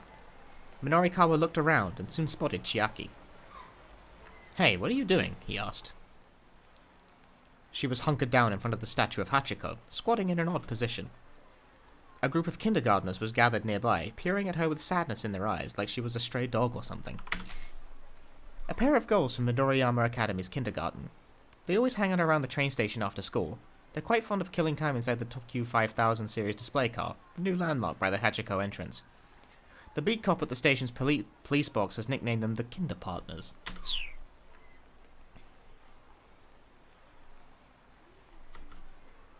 What's this all about? Minori Kawa asked. This is how I end up when I lose all my self-confidence. I just want to hide. Oh, for crying out loud. Get up, will you? I don't wanna... Stop crying! Chiaki sniffled and wiped at her eyes. Let me ask you this. Minori Kawa stared down at her. What was it that made you want to be a freelance writer? Well... I guess because I wanted to try my hand at writing? A dangling bit of mucus bobbed in and out of Chiaki's left nostril as she spoke. Okay, Minori Kawa followed. And why's that? Well... I'm too embarrassed to say. Chiaki hid her face in her hands. Okay, never mind that then.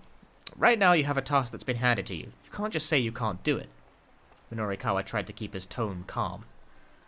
No magazine in the world is going to let a novice writer just write about whatever they want. You have to prove yourself first, get your fundamentals down. I already know all that. Minori Kawa took the notebook from Chiaki's hands. Hey! She squeaked. Wait, you've only talked to one person so far? There sure wasn't going to be a story in that. Yeah, well, not a person exactly. Wait, what's this here? A cat? No, I mean, yes, there was a person in a cat costume.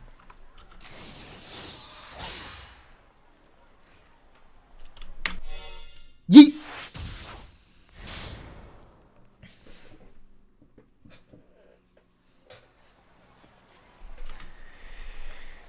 Where could the truck that took the burning hammer possibly have gone? I'm standing there racking my brain when I heard a voice call out from behind me. Excuse me. Are you, happy? With your life right now? I turned to see a woman holding a notebook. Huh? I mean, just... Sorry, do you mind if I ask you a couple of questions? I do not have time for this right now. I'm more than a little busy. Oh, no, I mean, I understand if you can't. She's giving me this hyper-intensive stare. I can't tell if she's trying to be intimidating or if she's actually afraid of me. Something about her is definitely off, way too jittery and suspicious for my liking. Whatever she wants, I'd rather not get involved. I'm actually pretty busy, I say. Oh, but, I mean, just real quick? It'd be a huge help. Please? But... Please. I really... Please. She bows so many times she looks like one of those drinking birds. A toy bird that functions by means of a simple heat engine mechanism, causing it to continually dip its head into liquid and then rise back up. Sometimes falsely claimed to be some type of petrol...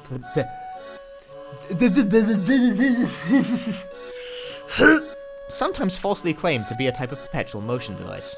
Once a common sight in offices the world over. Okay, well, we know that the story...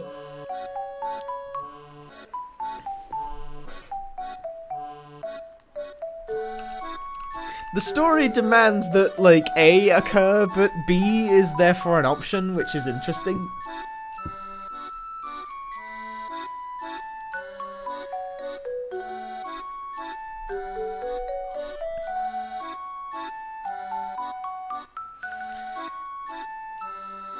We have 3 Bs to 2 As. We're doing B.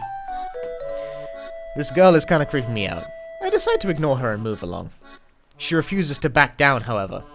Ah, hey, wait, please, please! She's begging out right now. She's got tears in her eyes. I really am super busy. Just one. Please, can you answer just one question? People are shooting us some weird looks as they walk by. Maybe it would be simpler to just answer her question, then I'll get out of here as quick as I can. Alright, go ahead, I say. Oh, right. So, are you, happy? With your life? Right now? Well, right now, as you can see, I am a cat.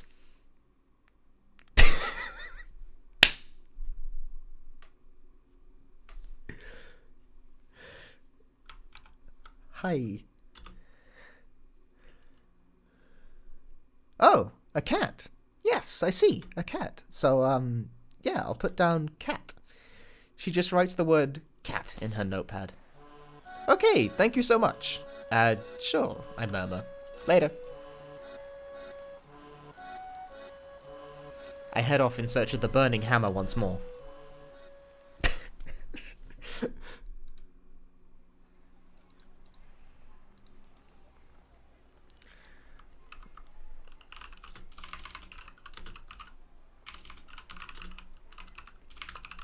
I'm tweeting that.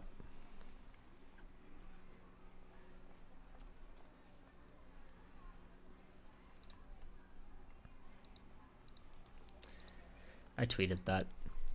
No matter where I wander, though, I don't spot the truck anywhere. Now there's only 15 minutes before the demo's supposed to start. I'd better make my way back to the venue. Maybe Chiri had better luck in her search. We broke that shit with Archie. That's gonna fucking bite us in the ass. Back at the break room, I'm met by Mr. Yanagishita, who positively radiates despair. Did you find it? I'm sorry, I tried. Yanagishita's shoulders slump further at my response. Have you heard from Chiri? I ask. No, nothing yet. I guess she's our last hope. All of a sudden, Mr. Yanagishita holds up a pendant. The situation's rough. I'd like you to wear this. It's a miracle stone like the one I saw back in the storeroom earlier. This ought to kick up your luck a notch. Now I see that Yanagishita is wearing another miracle stone around his own neck. Using one bit of sham merchandise to help find another. Nice. This is the pinnacle of pitiful. That's what this is. Hurry up, put it on, before the luck runs out. Mr. Yanagishita's eyes are all bloodshot. Something tells me that refusing his request wouldn't be wise right now. After a moment's hesitation, I take hold of the pendant. The stone is blue and glittery. Is that Chiri? Mr. Yanagishita squeaks. He whips out his phone. No, sorry, he mutters after listening for a moment. I think you have the wrong number. Guess it isn't Chiri after all. Okay. And yet he stays on the line. Huh? Really? His tone suddenly does a complete 180. Yes, please, thank you so much. As soon as he hangs up, Yanagishita strikes a victory pose. It's a miracle! Burning Hammer is back, baby! Huh? The recycling guy realized his mix-up and returned the boxes to the loading dock. Whoa, for real? You girls did great. Thank you. From the bottom of my heart. I've never seen someone come so close to literally jumping for joy. I'm going to go prep the demo room. Tama, you go bring the burning hammer inside. With that, Mr. Yanagishita practically flies out of the room. No way, I murmured to myself. This thing didn't actually work, did it? I examined the miracle stone more closely. It just looks like some kind of toy jewelry. I wish that I actually get paid my 20,000 yen. Hey, it's worth a shot. With the miracle stone still clutched in my hand, I hurry out to the loading dock. No, all the bottles are gonna be fucking busted because we fucking broke them as Archie. That's what's gonna happen. I brace myself before actually stepping out the door. It's not there! Where is it?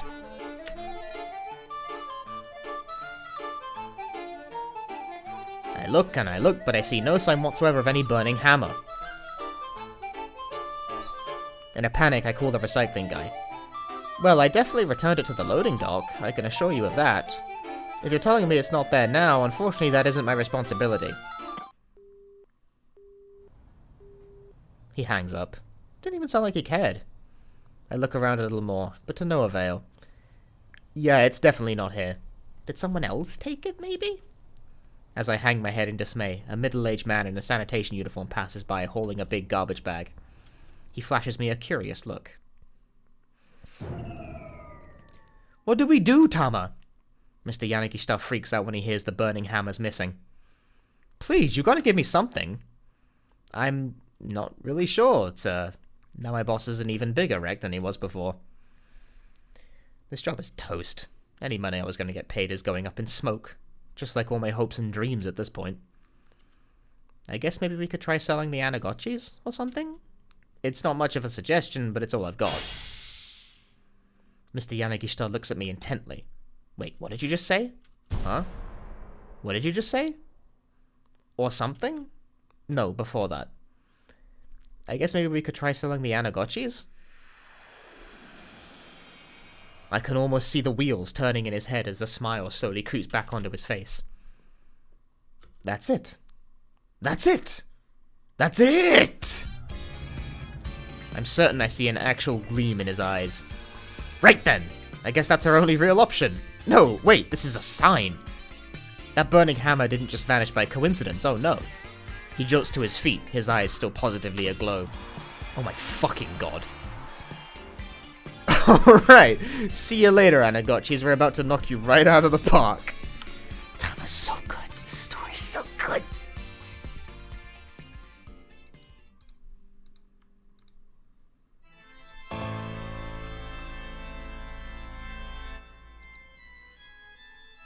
It didn't work at all! I probably don't need to tell you how the event goes down. We don't manage to sell even a single Anagotchi. Turns out, hey, people are really creeped out by owls, and our customers have no problem letting us know that. Very impolitely, I might add, as they storm away in a huff. But Chiri said she liked eel salt broiled and in sushi. I hear Mr. Yanagishita mutter to himself as I get ready to leave. If only we hadn't lost the burning hammer, things would have gone so much differently. Or, no, maybe they'd have gone pretty much the same. You know, I probably should have listened to my gut earlier. Agreeing to take on this job has brought me nothing but trouble.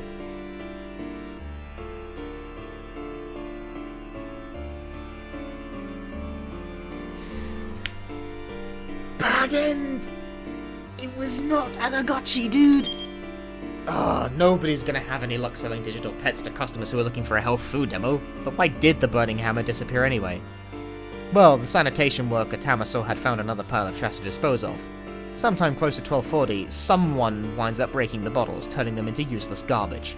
But who is that someone, and what can they do differently? Shenmue fucked us over. No! Pissant. Was it about here? Yeah, it was. This is it. I need a wee again. Unfortunately, I've been drinking so much fucking water than me pissing like a racehorse.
Tell you what, man, I'm really glad that, like, we're all enjoying this, and, like, this game is fucking awesome and what have you.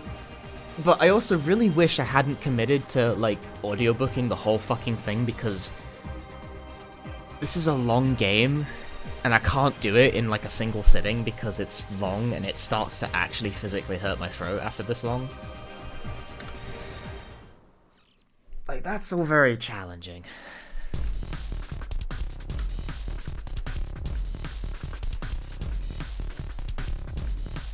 Alright, throw the boxes, I guess? How is that not gonna break shit? Huh! Archie snatched up the nearest box, turned, and threw it at the man with the cane. The box was filled with something heavy. This ought to do some damage.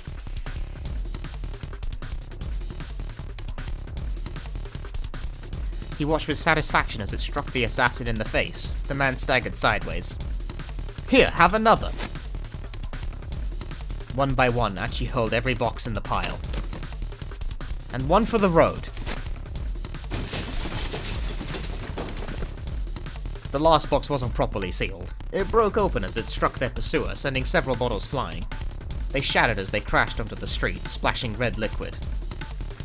But that's also fucking burning hammer. The assassin dropped to one knee, scrubbing at his face with his hand. Archie looked on in surprise. He couldn't possibly have hit the guy that hard. Peering at the man more closely, he saw that he was spattered in red liquid. Apparently the stuff in the bottle had gotten in his eyes. Ugh. Now's our chance. Archie took off with Hitomi, leaving their pursuer kneeling in the alley.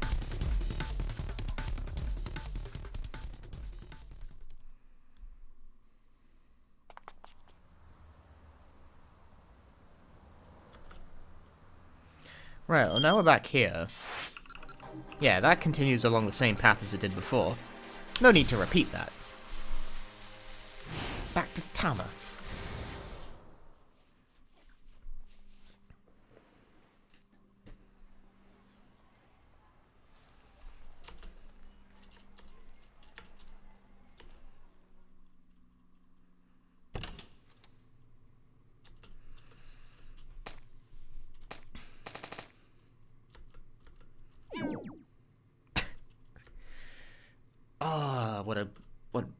Just...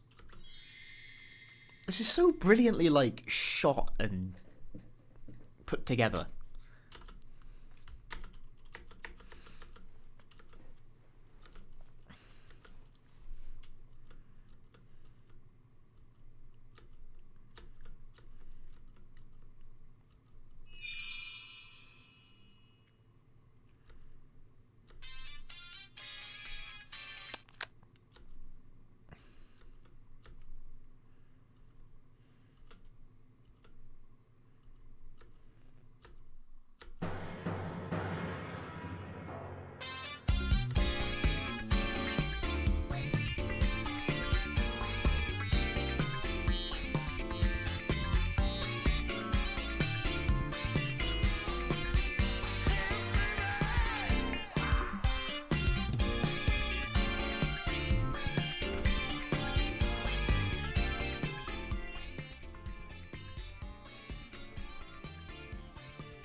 It's there! It's really there! The cardboard boxes are all scattered all around outside. Wait, scattered all around? What happened to them? I suddenly have a very bad feeling about this. Apprehension gnaws at me as I open up one of the boxes. No! I shriek and my vision dims.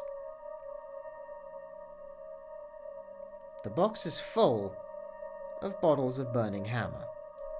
All of them smashed to pieces.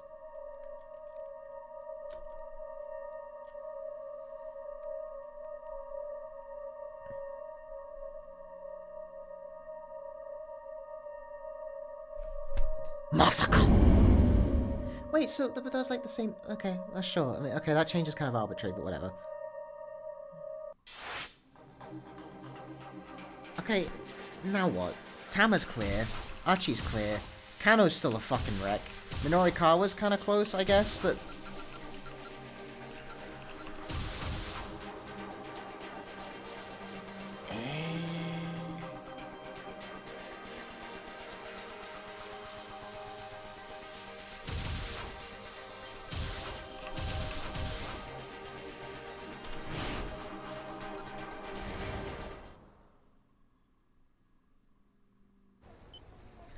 Okay, I guess I should square this away.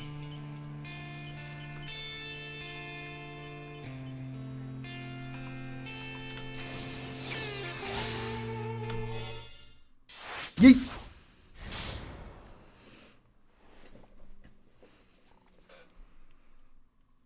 Here, take a look at this. Huh? Ozawa could have never anticipated what he saw on the LCD screen. It was an email from Hitomi.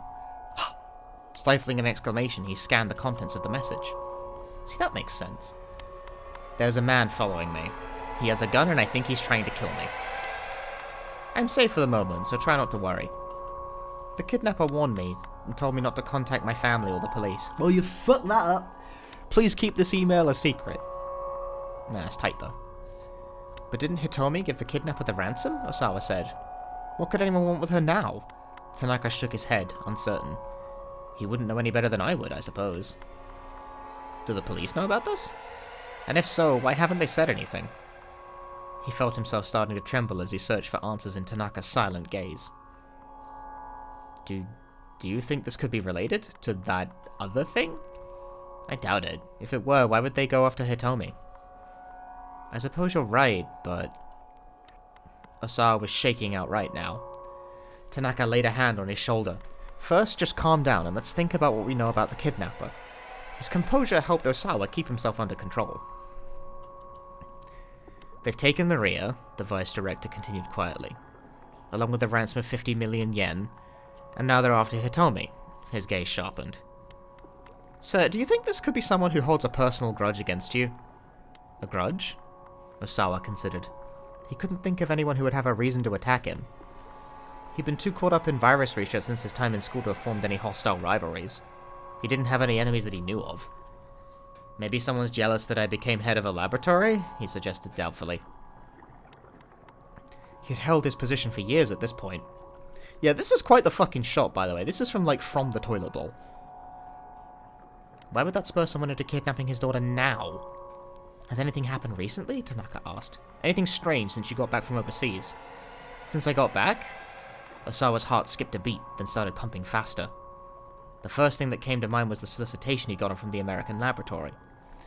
If he'd accepted the offer, it would put Okoshi Pharmaceutical in quite a bind. Possibly enough to warrant someone holding a grudge over it.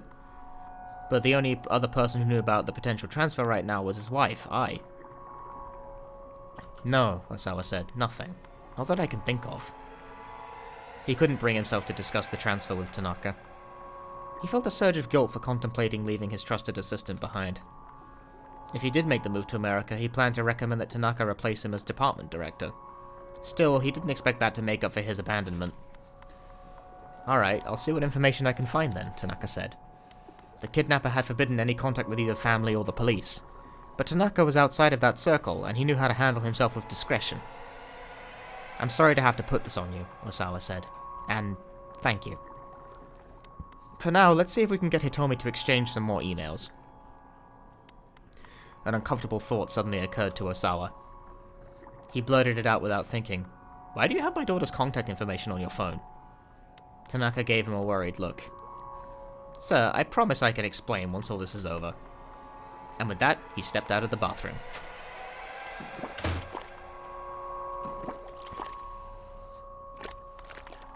Something in the tone of his final words left Ozawa to wonder. Could it be that Tanaka and Hitomi were dating? Why does everyone think that? He had hoped dearly for that to not be the case. Their age difference alone made the idea a disturbing one, let alone so many other considerations. Mamoru Tanaka... my voice is going a bit. Mamoru Tanaka is 40 years old. Hitomi is 19. This makes him just over twice her age. This does not necessarily mean, however, that they could not date or fall for each other. Many couples with such an age difference between them wind up in a happy, committed relationship. Trying to put aside his paranoia, Ozawa resumed his struggle with the clog in the toilet. Most toilet clogs are caused by a buildup of flushable paper products, or by solid objects inadvertently dropped into the toilet bowl. But shockingly enough, on very rare occasions, they can be caused by someone taking a dump that happens to be that big that it gets stuck in the pipe. Apologies to anyone who might be eating right now. Oh goodness! Kajiwara reappeared, still toting the bucket. You seem to be having a lot of trouble there, sir. He made it sound like the whole mess was Osawa's fault. Of course I am. I've never had to do this before. Really? I think the research you do would be a lot more difficult than this. Fixing toilets gives me far more trouble, I'd say. So it would seem. Kajiwara stood watching, as if Osawa's efforts made an interesting show. I don't know the first thing about viruses, sir, but I don't find unclogging toilets to be that difficult. Oh yeah? Ozawa snapped. Then how about you fix the damn thing? Kajiwara really was a world-class pro at pissing people off. Are you sure? You don't mind? The detective asked. Be my goddamn guest! Ozawa shoved the plunger into Kajiwara's hand.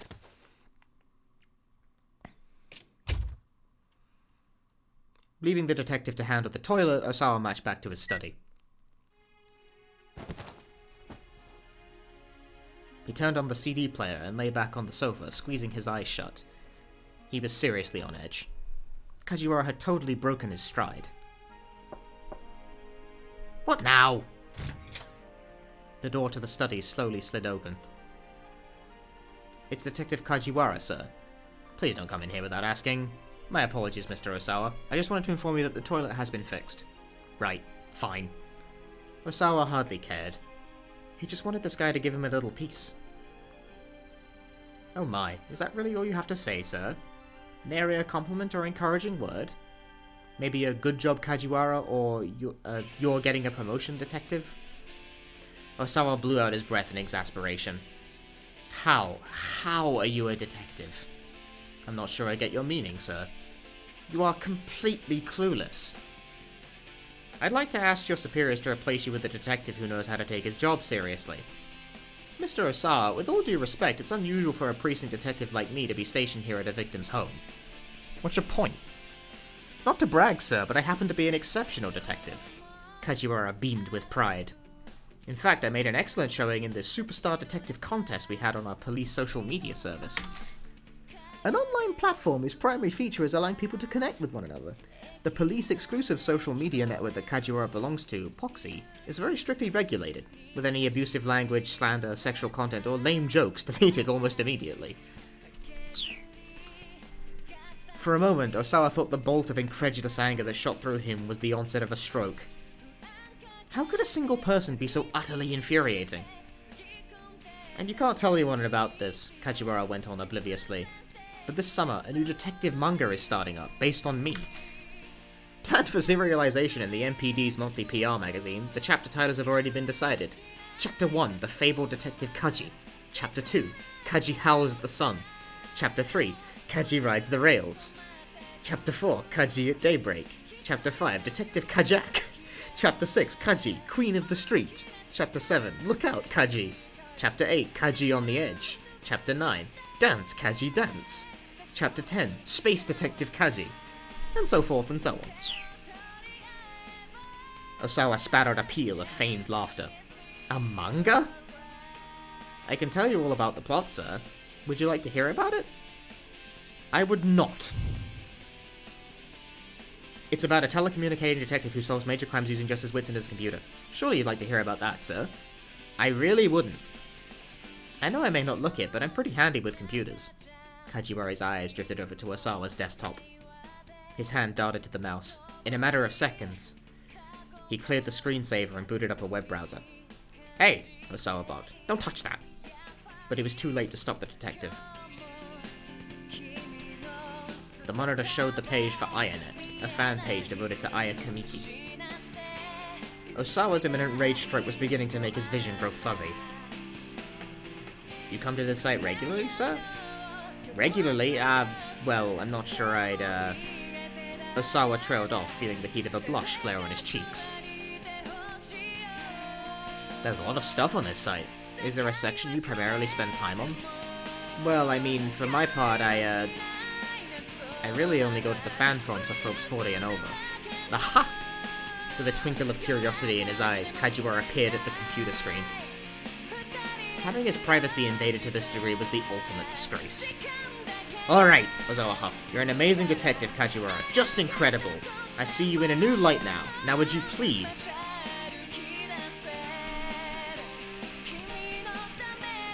Do we try and leave, or do we try and get him the hell out of the room?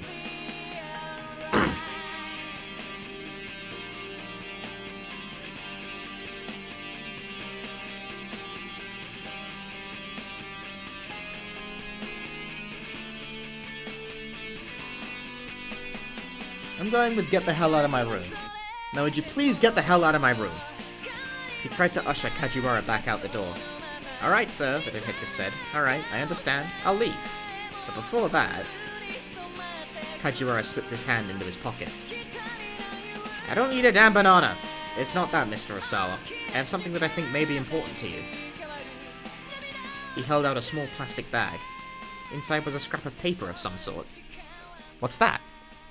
This is what was clogging the toilet, sir. With some hesitation, Ozawa took hold of the bag. Huh? That's... The passenger name here is listed as Kenji Ozawa. In the plastic bag was a plane ticket, specifically the one for his upcoming flight to the US the following week. He left it out on his desk. How had it wound up getting flushed down the toilet? This looks like it's pretty important, sir, Kajiwara said. I must say it was pretty careless of you to accidentally flush it. A wry sort of smile came to his face. Although, the detective added, I suppose the question of who flushed it is another matter entirely. Ozawa was at a loss for words. Someone had tried to flush his plane ticket on purpose. He was sure of it.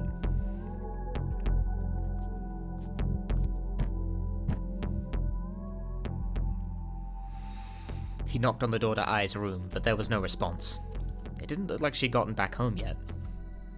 Ozawa let himself in.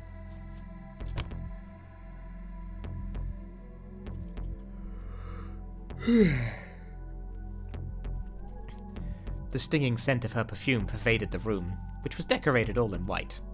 Clothes were strewn about as if to put her slovenliness on display. She'd been like this ever since they'd gotten married, and Ozawa had long since stopped caring. It must have been Ai who tried to flush the ticket. He knew she didn't want him going to America, but still, couldn't she have found a better way to get rid of it? Thanks to her, he'd been stuck hunched over the damn toilet fighting with the plunger. Ozawa sat down on the bed amidst the brand name clothing. Then he spotted something odd down by his feet. It was a gold cigarette lighter. Just when had I picked up smoking? Ozawa picked up the lighter and set it on the shelf next to the bed. He started out of the room, but stopped as he noticed a scrapbook on the bookshelf. The rest of the shelf was filled with fashion magazines, so the scrapbook definitely drew his eye. Curious, he took it down and opened it. The book was filled with articles and write-ups about the results of Ozawa's research and the company's various achievements. Flipping through the pages took him on a trip down memory lane. There was even an old company memo welcoming Tanaka on board as his new vice director. There was a photo of Ozawa shaking Tanaka's hand at the party celebrating his new position. It was a little peculiar to think that she had bothered to keep something so trivial. A series of magazine articles was nestled between the pages further into the book. These hadn't been clipped out for inclusion in the scrapbook itself. Ozawa glanced through them. floundering Okoshi Pharmaceutical arranges marriage of political convenience. It was a self-indulgent piece from some rag called 4-Star General Gossip from right after he and I had gotten married. When the piece had first run, he had been too furious to read it. Now that he gave it a quick looking over, it was pretty much exactly what he'd expected. It talked about how one of the corporate directors had sacrificed his own daughter in order to keep one of his researchers on board, allowing someone else to come to harm for one's personal gain. In this case, the term is used figuratively, not literally. Referring, of course, to Makino offering Ozawa Ai's hand in marriage. Rumors abound of marital strife between the newlyweds. The article went on to talk about how Ai had been dating another man before she and Ozawa had gotten married. The whole thing was a bunch of puerile rubbish. Any marriage involves some kind of calculated self-interest, after all. Whatever the reasons for their union, nothing changed the fact that Ai was now his wife. With a faint sigh, Ozawa put the scrapbook back on the shelf. Feeling disconsolate, he returned to his study and began flipping through his CD rack. The pause there, notably, as I am not familiar with the word disconsolate. His eyes scanned for Aya Kamiki's album, For Tomorrow, Forevermore. A lot of her more experimental numbers were on that album. Given how discombobulated he felt right now, this was what he needed to hear. Again, Ozawa reflected on how there'd been a time when he didn't care about music at all. He'd simply purchased copies of the most popular CD of the moment as birthday presents for his 2 girls. And that had just happened to be an album by Aya Kamiki. Hitomi was thrilled by the gift, but Maria hadn't seemed terribly fond of it. The next day, she tossed her copy back on her father's desk. What's with what's with, like, the green text there, hello? Figuring that throwing it away would be a waste, Ozawa had stuck the CD into his computer to give it a listen. He was immediately bombarded by an intense beat bolstered by bold, uplifting vocals. Aya Kamiki wrote her own lyrics, which did a fine job of conveying the emotions of a teenage girl. Ozawa could hardly believe it. After listening to just one track, he was well and truly hooked. Before the day was out, he had purchased her entire discography. Huh? He muttered. For Tomorrow should have been in the CD rack, but there was no sign of it. Where the heck is it? Why isn't it here? For a moment he wondered if he was going crazy, and then he remembered. It was at the lab. He wanted something to listen to on break at work, so he'd brought the album there. Damn it, damn it, damn it! Not being able to listen to it made him want to hear it all the more. It wasn't like he could just go out and buy another copy right now, either. He'd just have to borrow the copy he'd given to Hitomi all those years ago. Unable to contain his need to hear that music, he went into Hitomi's room. There, he quickly rummaged through the CD rack beside his daughter's bed. Part of him felt like he was being a little sneak thief. According to the email Tanaka had shown him, someone was trying to kill Hitomi. Under the circumstances, he knew that what he was doing was ridiculous, and yet he still couldn't resist the impulse to find the CD. But his efforts were to no avail. There were no Aya Kamiki CDs in the rack at all. Ozawa pulled out every CD on the rack, but they were all classical music. He slumped back in disappointment. It had to be somewhere here in her room. Ozawa jumped at the sound of his cell and fumbled to get it out of his pocket. Makino's name was displayed on the LCD screen. I'm out front. That was all Makino said before hanging up. Hurriedly, Ozawa began tidying up the CD rack. As he worked, he thought about what... Ooh, I need to go on.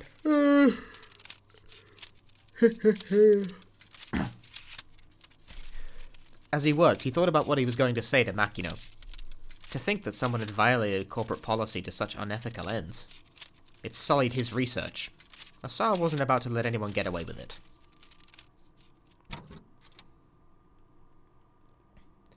And yet, as he was about to leave Hitomi's room, a sudden uncertainty gripped him. He hesitated. Did he have any right to condemn Makino for running trials in secret? His hand began to sweat as it gripped the doorknob. No, he didn't. How could he? His hands were dirty in all this too.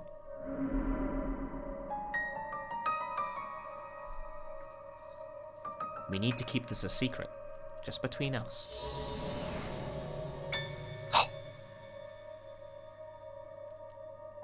It'll be fine. We've already cleared animal testing.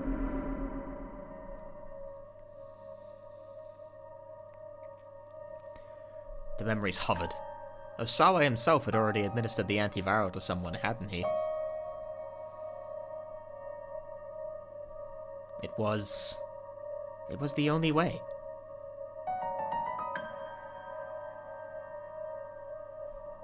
Muttering to nobody in particular, Ozawa trudged towards the front door of his house.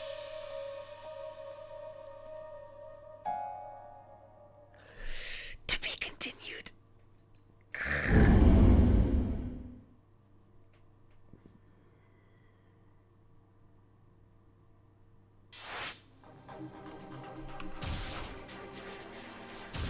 Alright. 3 clear. Cano's still way up there. I'm gonna give my throat a rest for a bit, because this is all the same shit.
I don't even know if we resolved Cano's problem.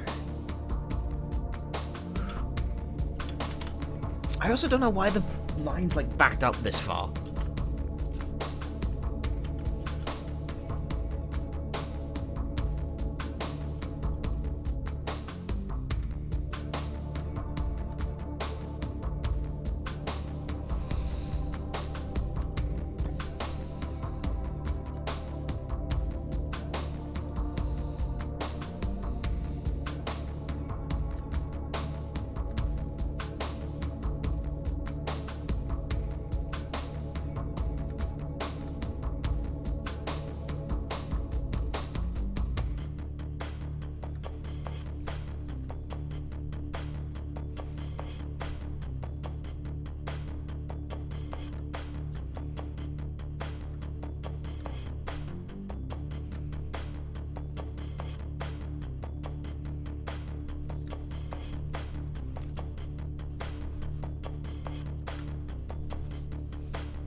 This again?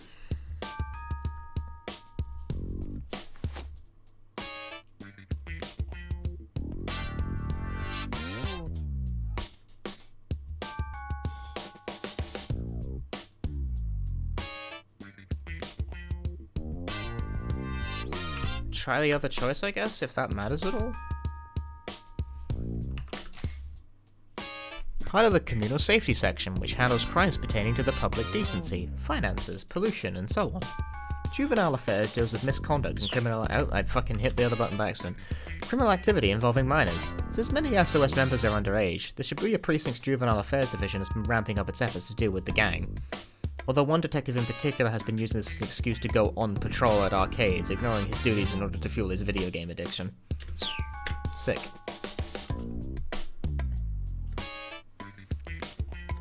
This seems like a pointless choice, but yeah.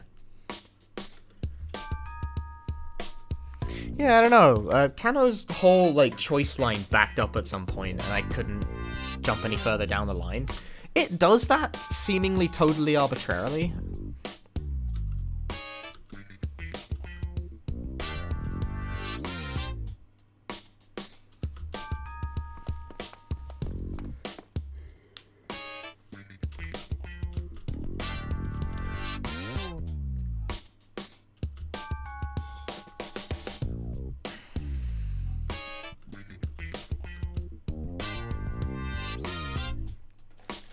In times like this, you need a Jaffa cake.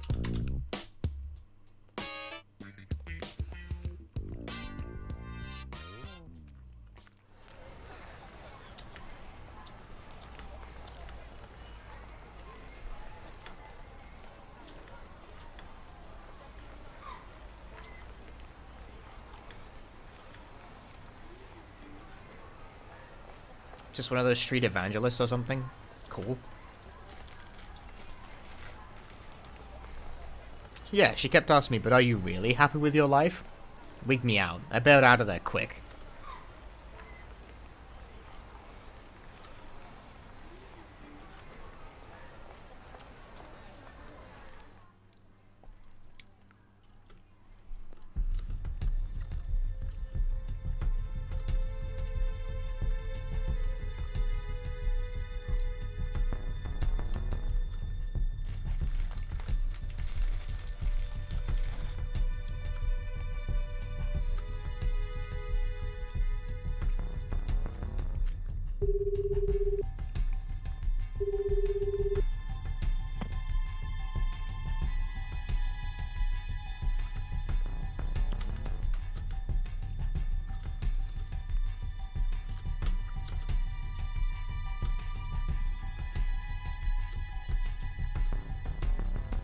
Ah, this is still happening.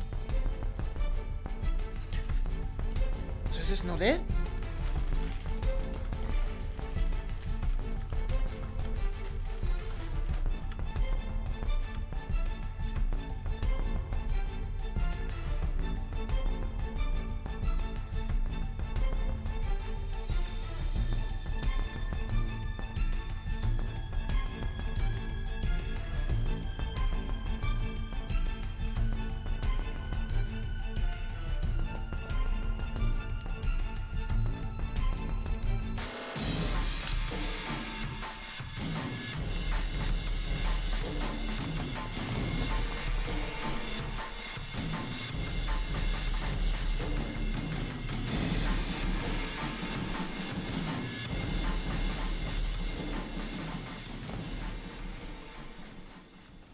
Okay, so nothing's really changed here.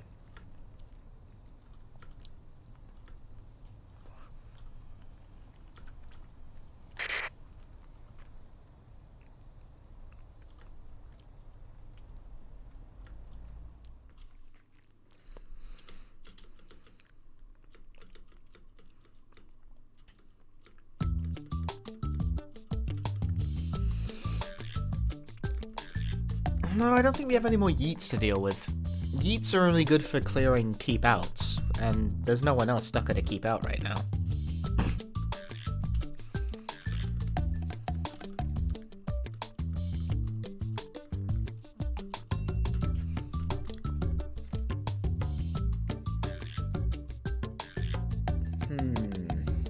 That isn't what I expected to happen at all.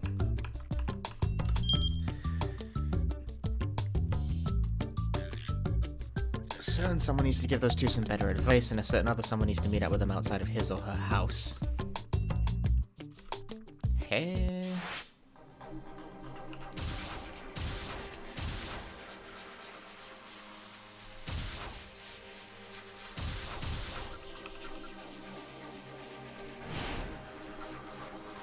No. No. Maybe? No. I don't know, let's see what's on in... Let's just finish Minori Kawa's right now, I guess.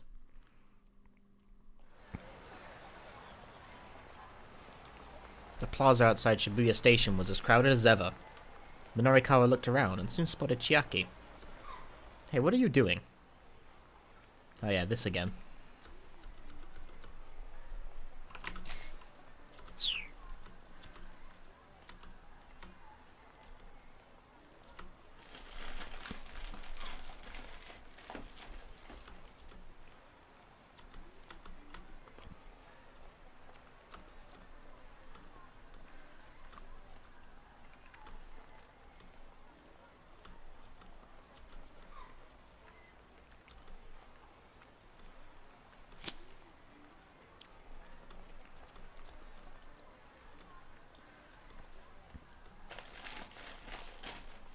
I'm eating Jaffa cakes, dude.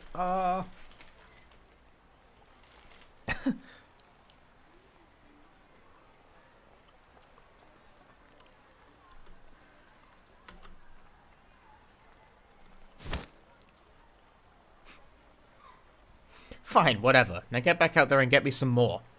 Minori Kawa steered Chiaki towards the passing crowd.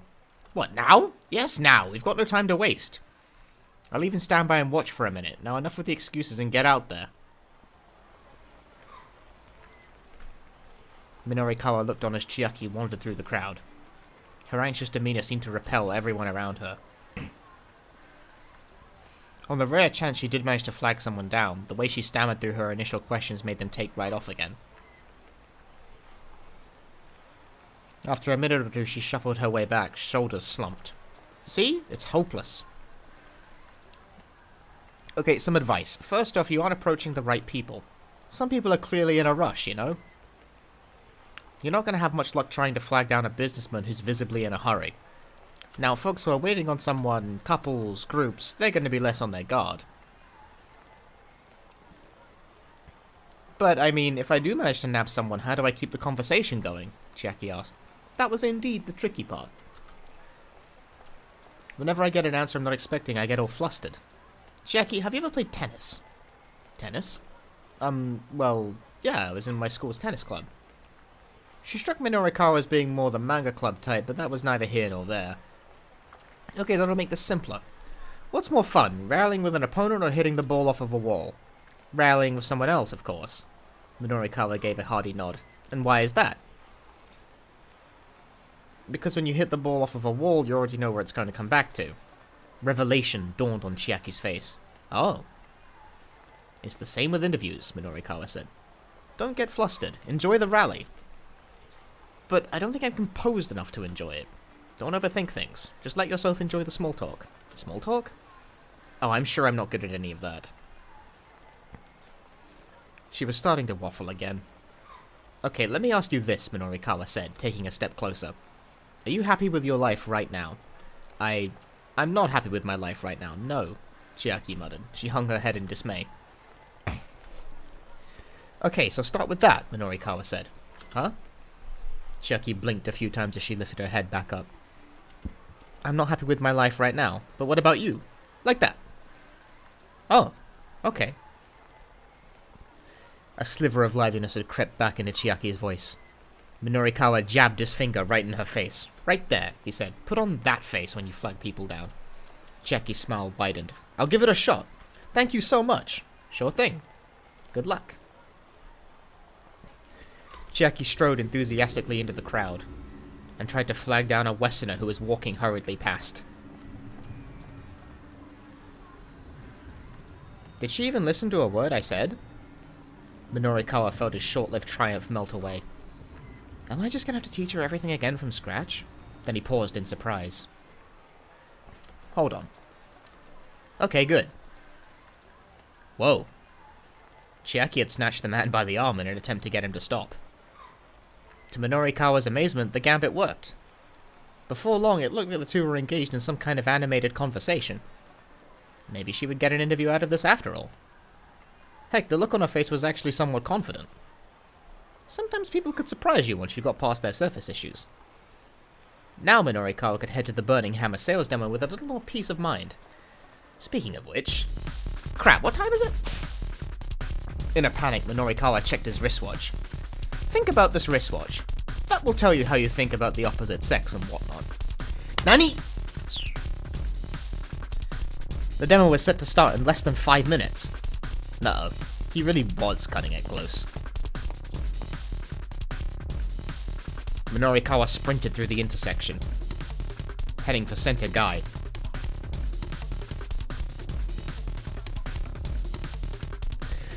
It's just Cano that's stuck now, and I don't know fucking how to move his ass.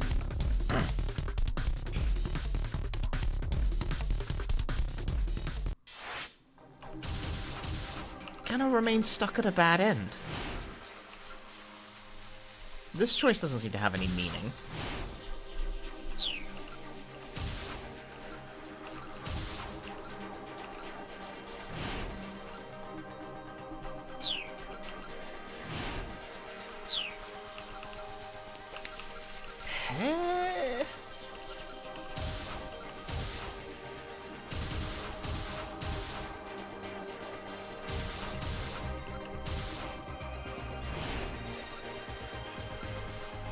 That doesn't seem like it.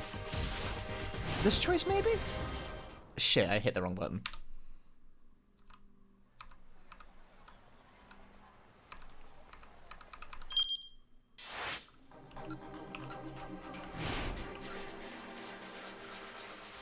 Maybe, just fucking maybe, I don't know.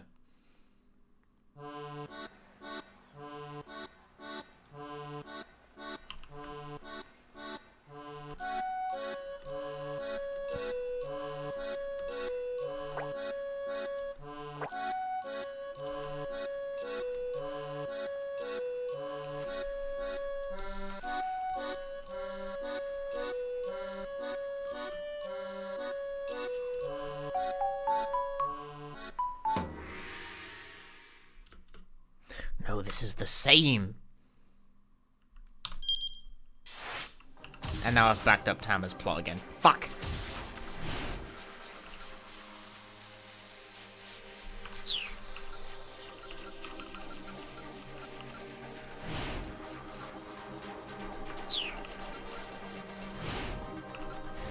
Yeah, no, you might be right.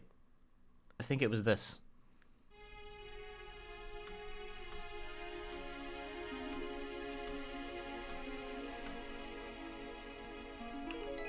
Let's leave. Now would you please, please leave me alone? He got up to leave the study. Sir, hold on. There's something I wanted to give you. Kajiwa reached into his pocket. I don't need a damn banana. Ah. Wait, what? Ozawa fled the room. He needed to be alone, if only for a few moments. But even if he could somehow shake Kajiwara, the other detectives had eyes all over his house.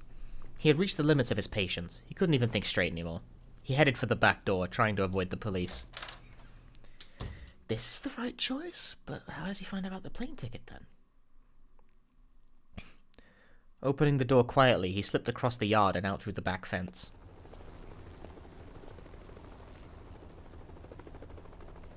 He didn't want to venture too far from the house. He found a tiny alley and took cover here, thankful for a few moments to himself at last. While there, he caught sight of a man and a young girl, a father and his daughter, running past on the main road. It looked as if they were running from something. The man glanced anxiously back over his shoulder, dragging his daughter by the hand. Ozawa watched absently as the pair rounded a corner and disappeared from sight. Not long after, a pair of thuggish-looking men came running along, heading in the same direction. You there, one of them called out. See a guy and his daughter around here? Teruya Toyama and his daughter Hana. They've come to Shoto while running from loan sharks. Just moments ago, Toyama was talking on the phone with Minori Kawa. I could jump. I'm not going to. That doesn't seem like it's the right choice here. They should have come this way. There was a hint of menace in his voice. Ozawa feigned ignorance. Don't think so, no. Come on, Yutaro, let's go, said the older man. Aight, replied the other. The two dashed off in the direction the father and daughter had gone. Ozawa took several long, deep breaths. He managed to calm down slightly, but the worry gnawing away inside him still lingered.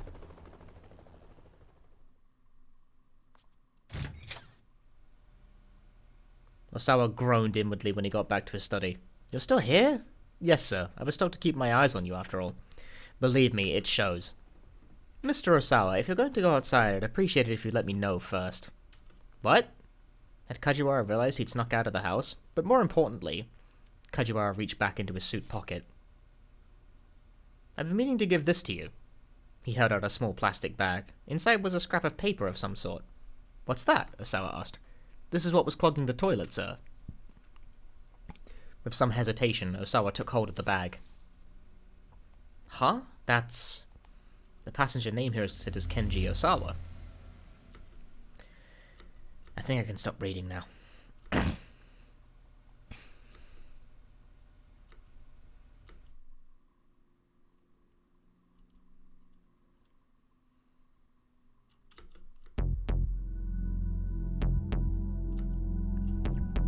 Can I skip ahead here a bit? I can't.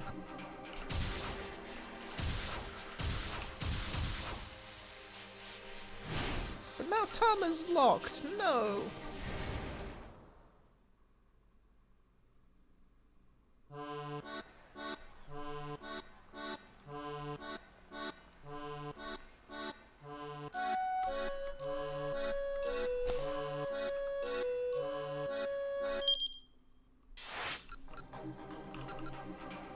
So wait, that, like, backs the path up if I pick A here. Does that lead to a totally different look somehow?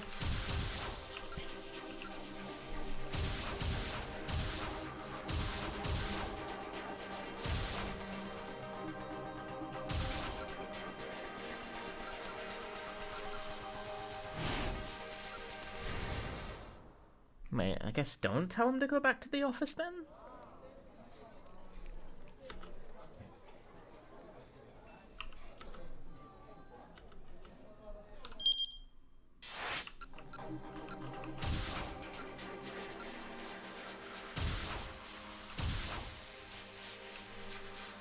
No, that's changed Osawa's path now.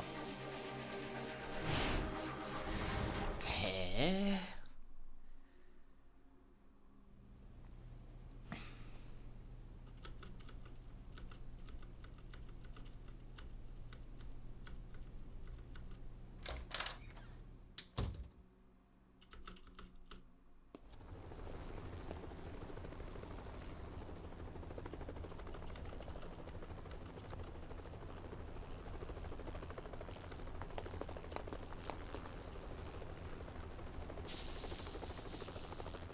Ah.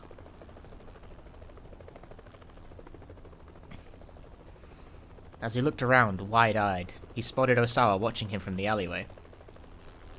Help! The man called out. Help me! Please! If these guys catch me, Oh! The father's eyes went wide when he got a look at Osawa's face. You're... Huh? Ozawa thought he recognized this fugitive too, though he couldn't remember from where. There are some real nasty guys after us, the man said. I know I have no right to ask you, but please, at least help me keep my daughter safe.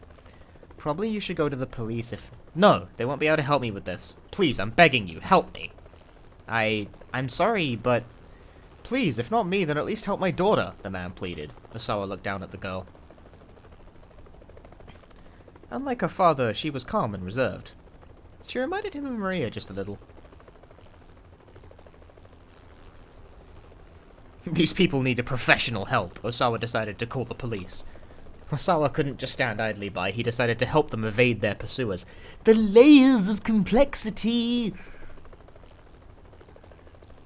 Yeah, let's try A. Let's try A. Call the police. Ozawa decided to hurry and call the police. His first thought was to alert one of the detectives in his home, but now was no time to interfere with their investigation. Look, I'm calling the police, he said. He took his cell phone from his pocket. No, don't, please. I just need somewhere safe right now. I'm not sure what else I could possibly do. Well, nothing, I guess. Never mind. I understand. The man bowed quickly to Ozawa, then grabbed his daughter by the hand and ran off. Nah, no good.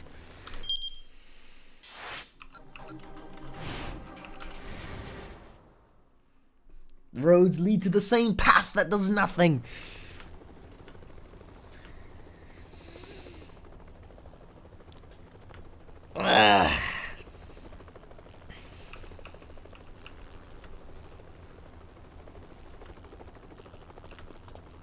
Alright, follow me. Oh, thank you so much. He led the two back to his house and into the storage shed out back. You can lay low in here for a while if you like, he said. The shed was fairly large, there was plenty of space for the man and his daughter. I'm so sorry, the man said. I'm not sure how I can possibly thank you. Don't worry. Ozawa closed the shed door and headed back out to take a look around. Two thuggish-looking men came running up to him. No doubt, these were the people the father and daughter were running from. You there, said the one in sunglasses. You see a guy and his daughter around here? They should have come by this way. There was a hint of menace in his voice. A man and his daughter? Ah, yes, I think I saw them run through here. Which way'd they go? That way. Sweet, we almost got him. The pair sped away. Ozawa waited until they were fully out of sight, then called out to the shed. Alright, they're gone. The door stayed closed, however. I'm really sorry, the man called back from inside. Those guys might come back this way. Is it okay if we hide out here a little while longer? He sounded desperate. Pitiful, really. Sure, go ahead, Ozawa said. With that, he headed back inside. Evidently, he just wasn't going to get any time alone today, no matter where he went. Okay. Does that? Okay, to be continued. Minori Kawa, to be continued. Cano. We have solved Cano's problem. How much longer can we get this going? Cano's the only one that needs solving.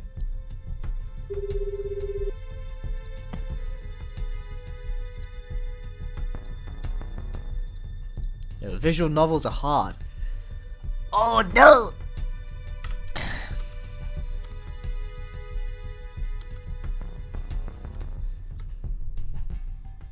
Oh. The second man approached the one holding the attaché case. After exchanging a scant handful of words, he took the case and walked off. Sasayama? I'll handle the guy with the case. Got it. Sasayama broke into a run, chasing after the man who'd taken the ransom. Cano hung up his phone and rushed to close the distance with the other man.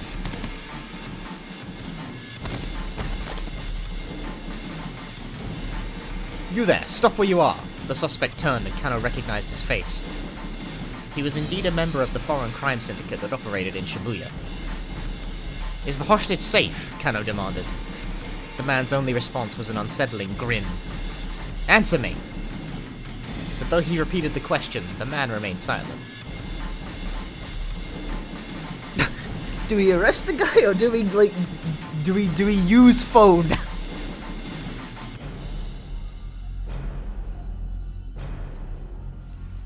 Do we check Twitter? Check your emails. Yo, fuck yeah. Cano took out his phone to check in with Sasayama.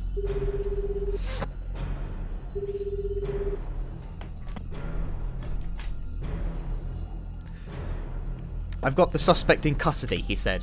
How's your end? Sasayama hesitated. He got away from me. What about the attaché case? I'm sorry, but he's still got to be around here somewhere. I'm gonna look around some more. Sasayama hung up and Cano slipped his phone back in his pocket. As he did, the man pulled a knife from his breast pocket and swung it right at Cano's face. Cano managed to jerk away in time, but his momentum carried him too far backward and he sprawled onto the pavement. Damn! The suspect was already making a run for it. Fail! Suddenly, a large car of foreign make skidded to a halt, blocking off the man's escape route. A tall, Caucasian man jumped out. He wore sunglasses and a crisp suit. Now cornered, the fleeing suspect brandished his knife. Be careful! But Cano didn't even have time to finish shouting his warning. There was a metallic ping, and the knife went flying through the air. The man in the sunglasses snapped his right foot up, sending the weapon flying. As the attacker's jaw dropped in astonishment, the newcomer proceeded to elbow him right in the face. The blow connected and the suspect went down hard. Ah, ow. The fallen man turned his head to look at Cano. His mouth moved as if he was attempting to say something. He never got it out. The man in the sunglasses kicked him in the face. With a groan, the perp slumped down, unconscious. Hey, Cano snapped, what the hell are you doing? He stormed over to the man with the sunglasses. The man nonchalantly dusted off his suit. You were ordered to watch and see where these guys went, right? He spoke in fluent Japanese. Imagine that you were a Japanese person who has never been in a situation where you suddenly had to speak to a foreigner. You haven't used English in ages. Your tension grows. You think back to English class in school, but nothing you remember is helpful. You muster up the courage to choke out a stammer. Do you... The foreigner responds fluently in your own language. Nihongo de daijoubu desu. It's alright. I speak Japanese. What happened to that Japanese sense of honor I've heard so much about? Who are you? I'm from the US Embassy's Regional Security Office, the man replied. An embassy is where ambassadors from a foreign country lodge and conduct much of their official diplomatic business. Under international law, ambassadors are granted diplomatic immunity, and the embassy grounds are considered territory of the home nation. The US Embassy's Regional Security Office is responsible for the security of American diplomat facilities and personnel, and provides American citizens in Japan with information on public order. It is located in Akaska? Hi. In the Minato ward of the Tokyo metropolis. Akasaka? Akaska? There's an inflection pattern there I'm not quite getting. He presented Cano with his ID. Jack Stanley. His title was listed as Security Assistance Officer.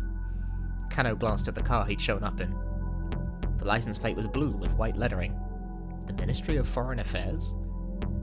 But the ministry wouldn't just send some diplomat to intervene in a police investigation. What's your name, detective? Stanley asked. Cano, from the Shibuya precinct. Alright, Cano. I'm gonna need you to follow my instructions for the next while. Why is that? Instead of answering, Stanley took out his cell phone and made a quick call. After a few moments, he held the phone out to Cano. Here, permission from your boss, he said. What? Cano squawked. He took the phone gingerly, bracing himself. Cano speaking. You imbecile! What the hell are you thinking? It was Kuze, and he was furious. Understandably so, really. Cano had disobeyed a direct order, and for what? All he'd accomplished was losing track of the attaché case. I'm sorry, sir. You really think sorry is gonna cut it? You're off the force, Cano. Cano slumped, defeated. He had no reply. He knew he deserved whatever punishment he got. Still, orders from up top didn't trump the hostage's safety. If he could have gone back and done it all again, he was sure he'd make the same call. Maybe that meant he wasn't detective material, but so be it. That's what I want to tell you, Kuze continued. But for now, I need you to follow the instructions of the guy there, Stanley. Do whatever he tells you. Sir? Cano hadn't seen that one coming. He disobeyed orders, that was undeniable. And yes, he knew he deserved a reprimand, but being ordered to tag along with some stranger who'd just turned up out of the blue? What the heck? May I ask why the US Embassy is involved with this? No more questions, Cano. Step in line. Please, just hold on. Sir, I have no idea what's going on here. Kuze let out an exasperated sigh. That makes two of us, kid. And with that, the director hung up. It sounded like even Kuze didn't have the whole story here, which meant that the orders were coming from someplace higher. A foreign syndicate moving the ransom around, the US Embassy. Whatever was going on, it was more than just a local kidnapping case, and Cano was deep in the middle of it. He handed the phone back to Stanley. A few moments later, two detectives from the MPD arrived on the scene. Stanley handed over the fallen criminal to them. You're chasing a bum lead, you know, Stanley said as he watched them carry the man away. What do you mean? Cano said. I mean, this kidnapping isn't about the money. My priority is the girl's safety. Right now, your priority is doing what I tell you to do. Cano gave him a scowl, but Stanley ignored it. That guy we just, arrested, he asked. He tell you anything? No, nothing, Cano said. Really now? All trace of emotion drained from Stanley's eyes. His gaze pierced Cano like icy daggers. It held a glimmer of something dangerous, something Cano had seen plenty of times since he joined the force. He wasn't looking into the eyes of some diplomatic liaison. No. This was a man who knew how to kill, who'd killed people before. With some effort, Cano managed to regather his sense of professionalism. He didn't tell me anything, he repeated. I just know that he's a member of some foreign crime syndicate that works out of Shibuya. I probably know some of their hangouts. Show me, Stanley said, cool as an automaton. We'll take my car. Cano wiped away some of the sweat that had beaded on his brow as they headed for the vehicle. He was just sliding into the passenger seat when Kuze radioed over the wireless. Okie dokie, folks, listen up. The childish tone was back in his voice, full force. Cano stiffened on reflex. He knew what that meant. So, Hitomi Ozawa has, like, gone missing. What? Cano couldn't believe his ears. Wasn't Tatano supposed to be protecting her right now? Also, Detective Tatano hasn't radioed in. And, like, we can't reach him from our end either. No way, Cano blurted out. It can't be. So yeah, Kuze continued, he might have gotten caught up in this incident too. It wasn't like a detective of Tatano's stature to go incommunicado during an investigation. Incommunicado? Is that even a real word? It could only mean that something had happened to him. Something major.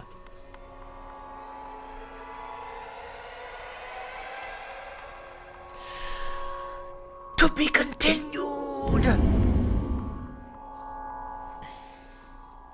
I refuse to believe incommunicado is a real word. Fuck you guys.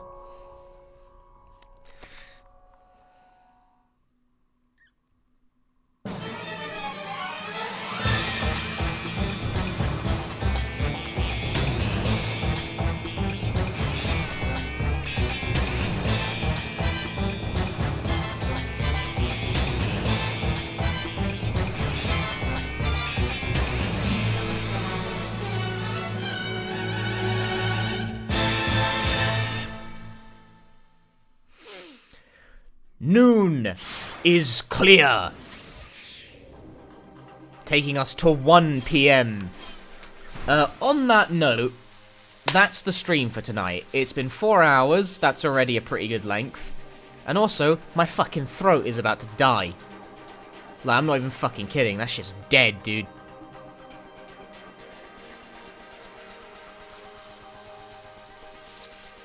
So, thank you very much for watching, everyone. Thank you. Thank you very much. I really enjoyed this game. This game's really good. I don't play it often enough. I wish I played it more. But I don't. Because it's really fucking hard to stream. And it's also physically painful to stream, as it turns out.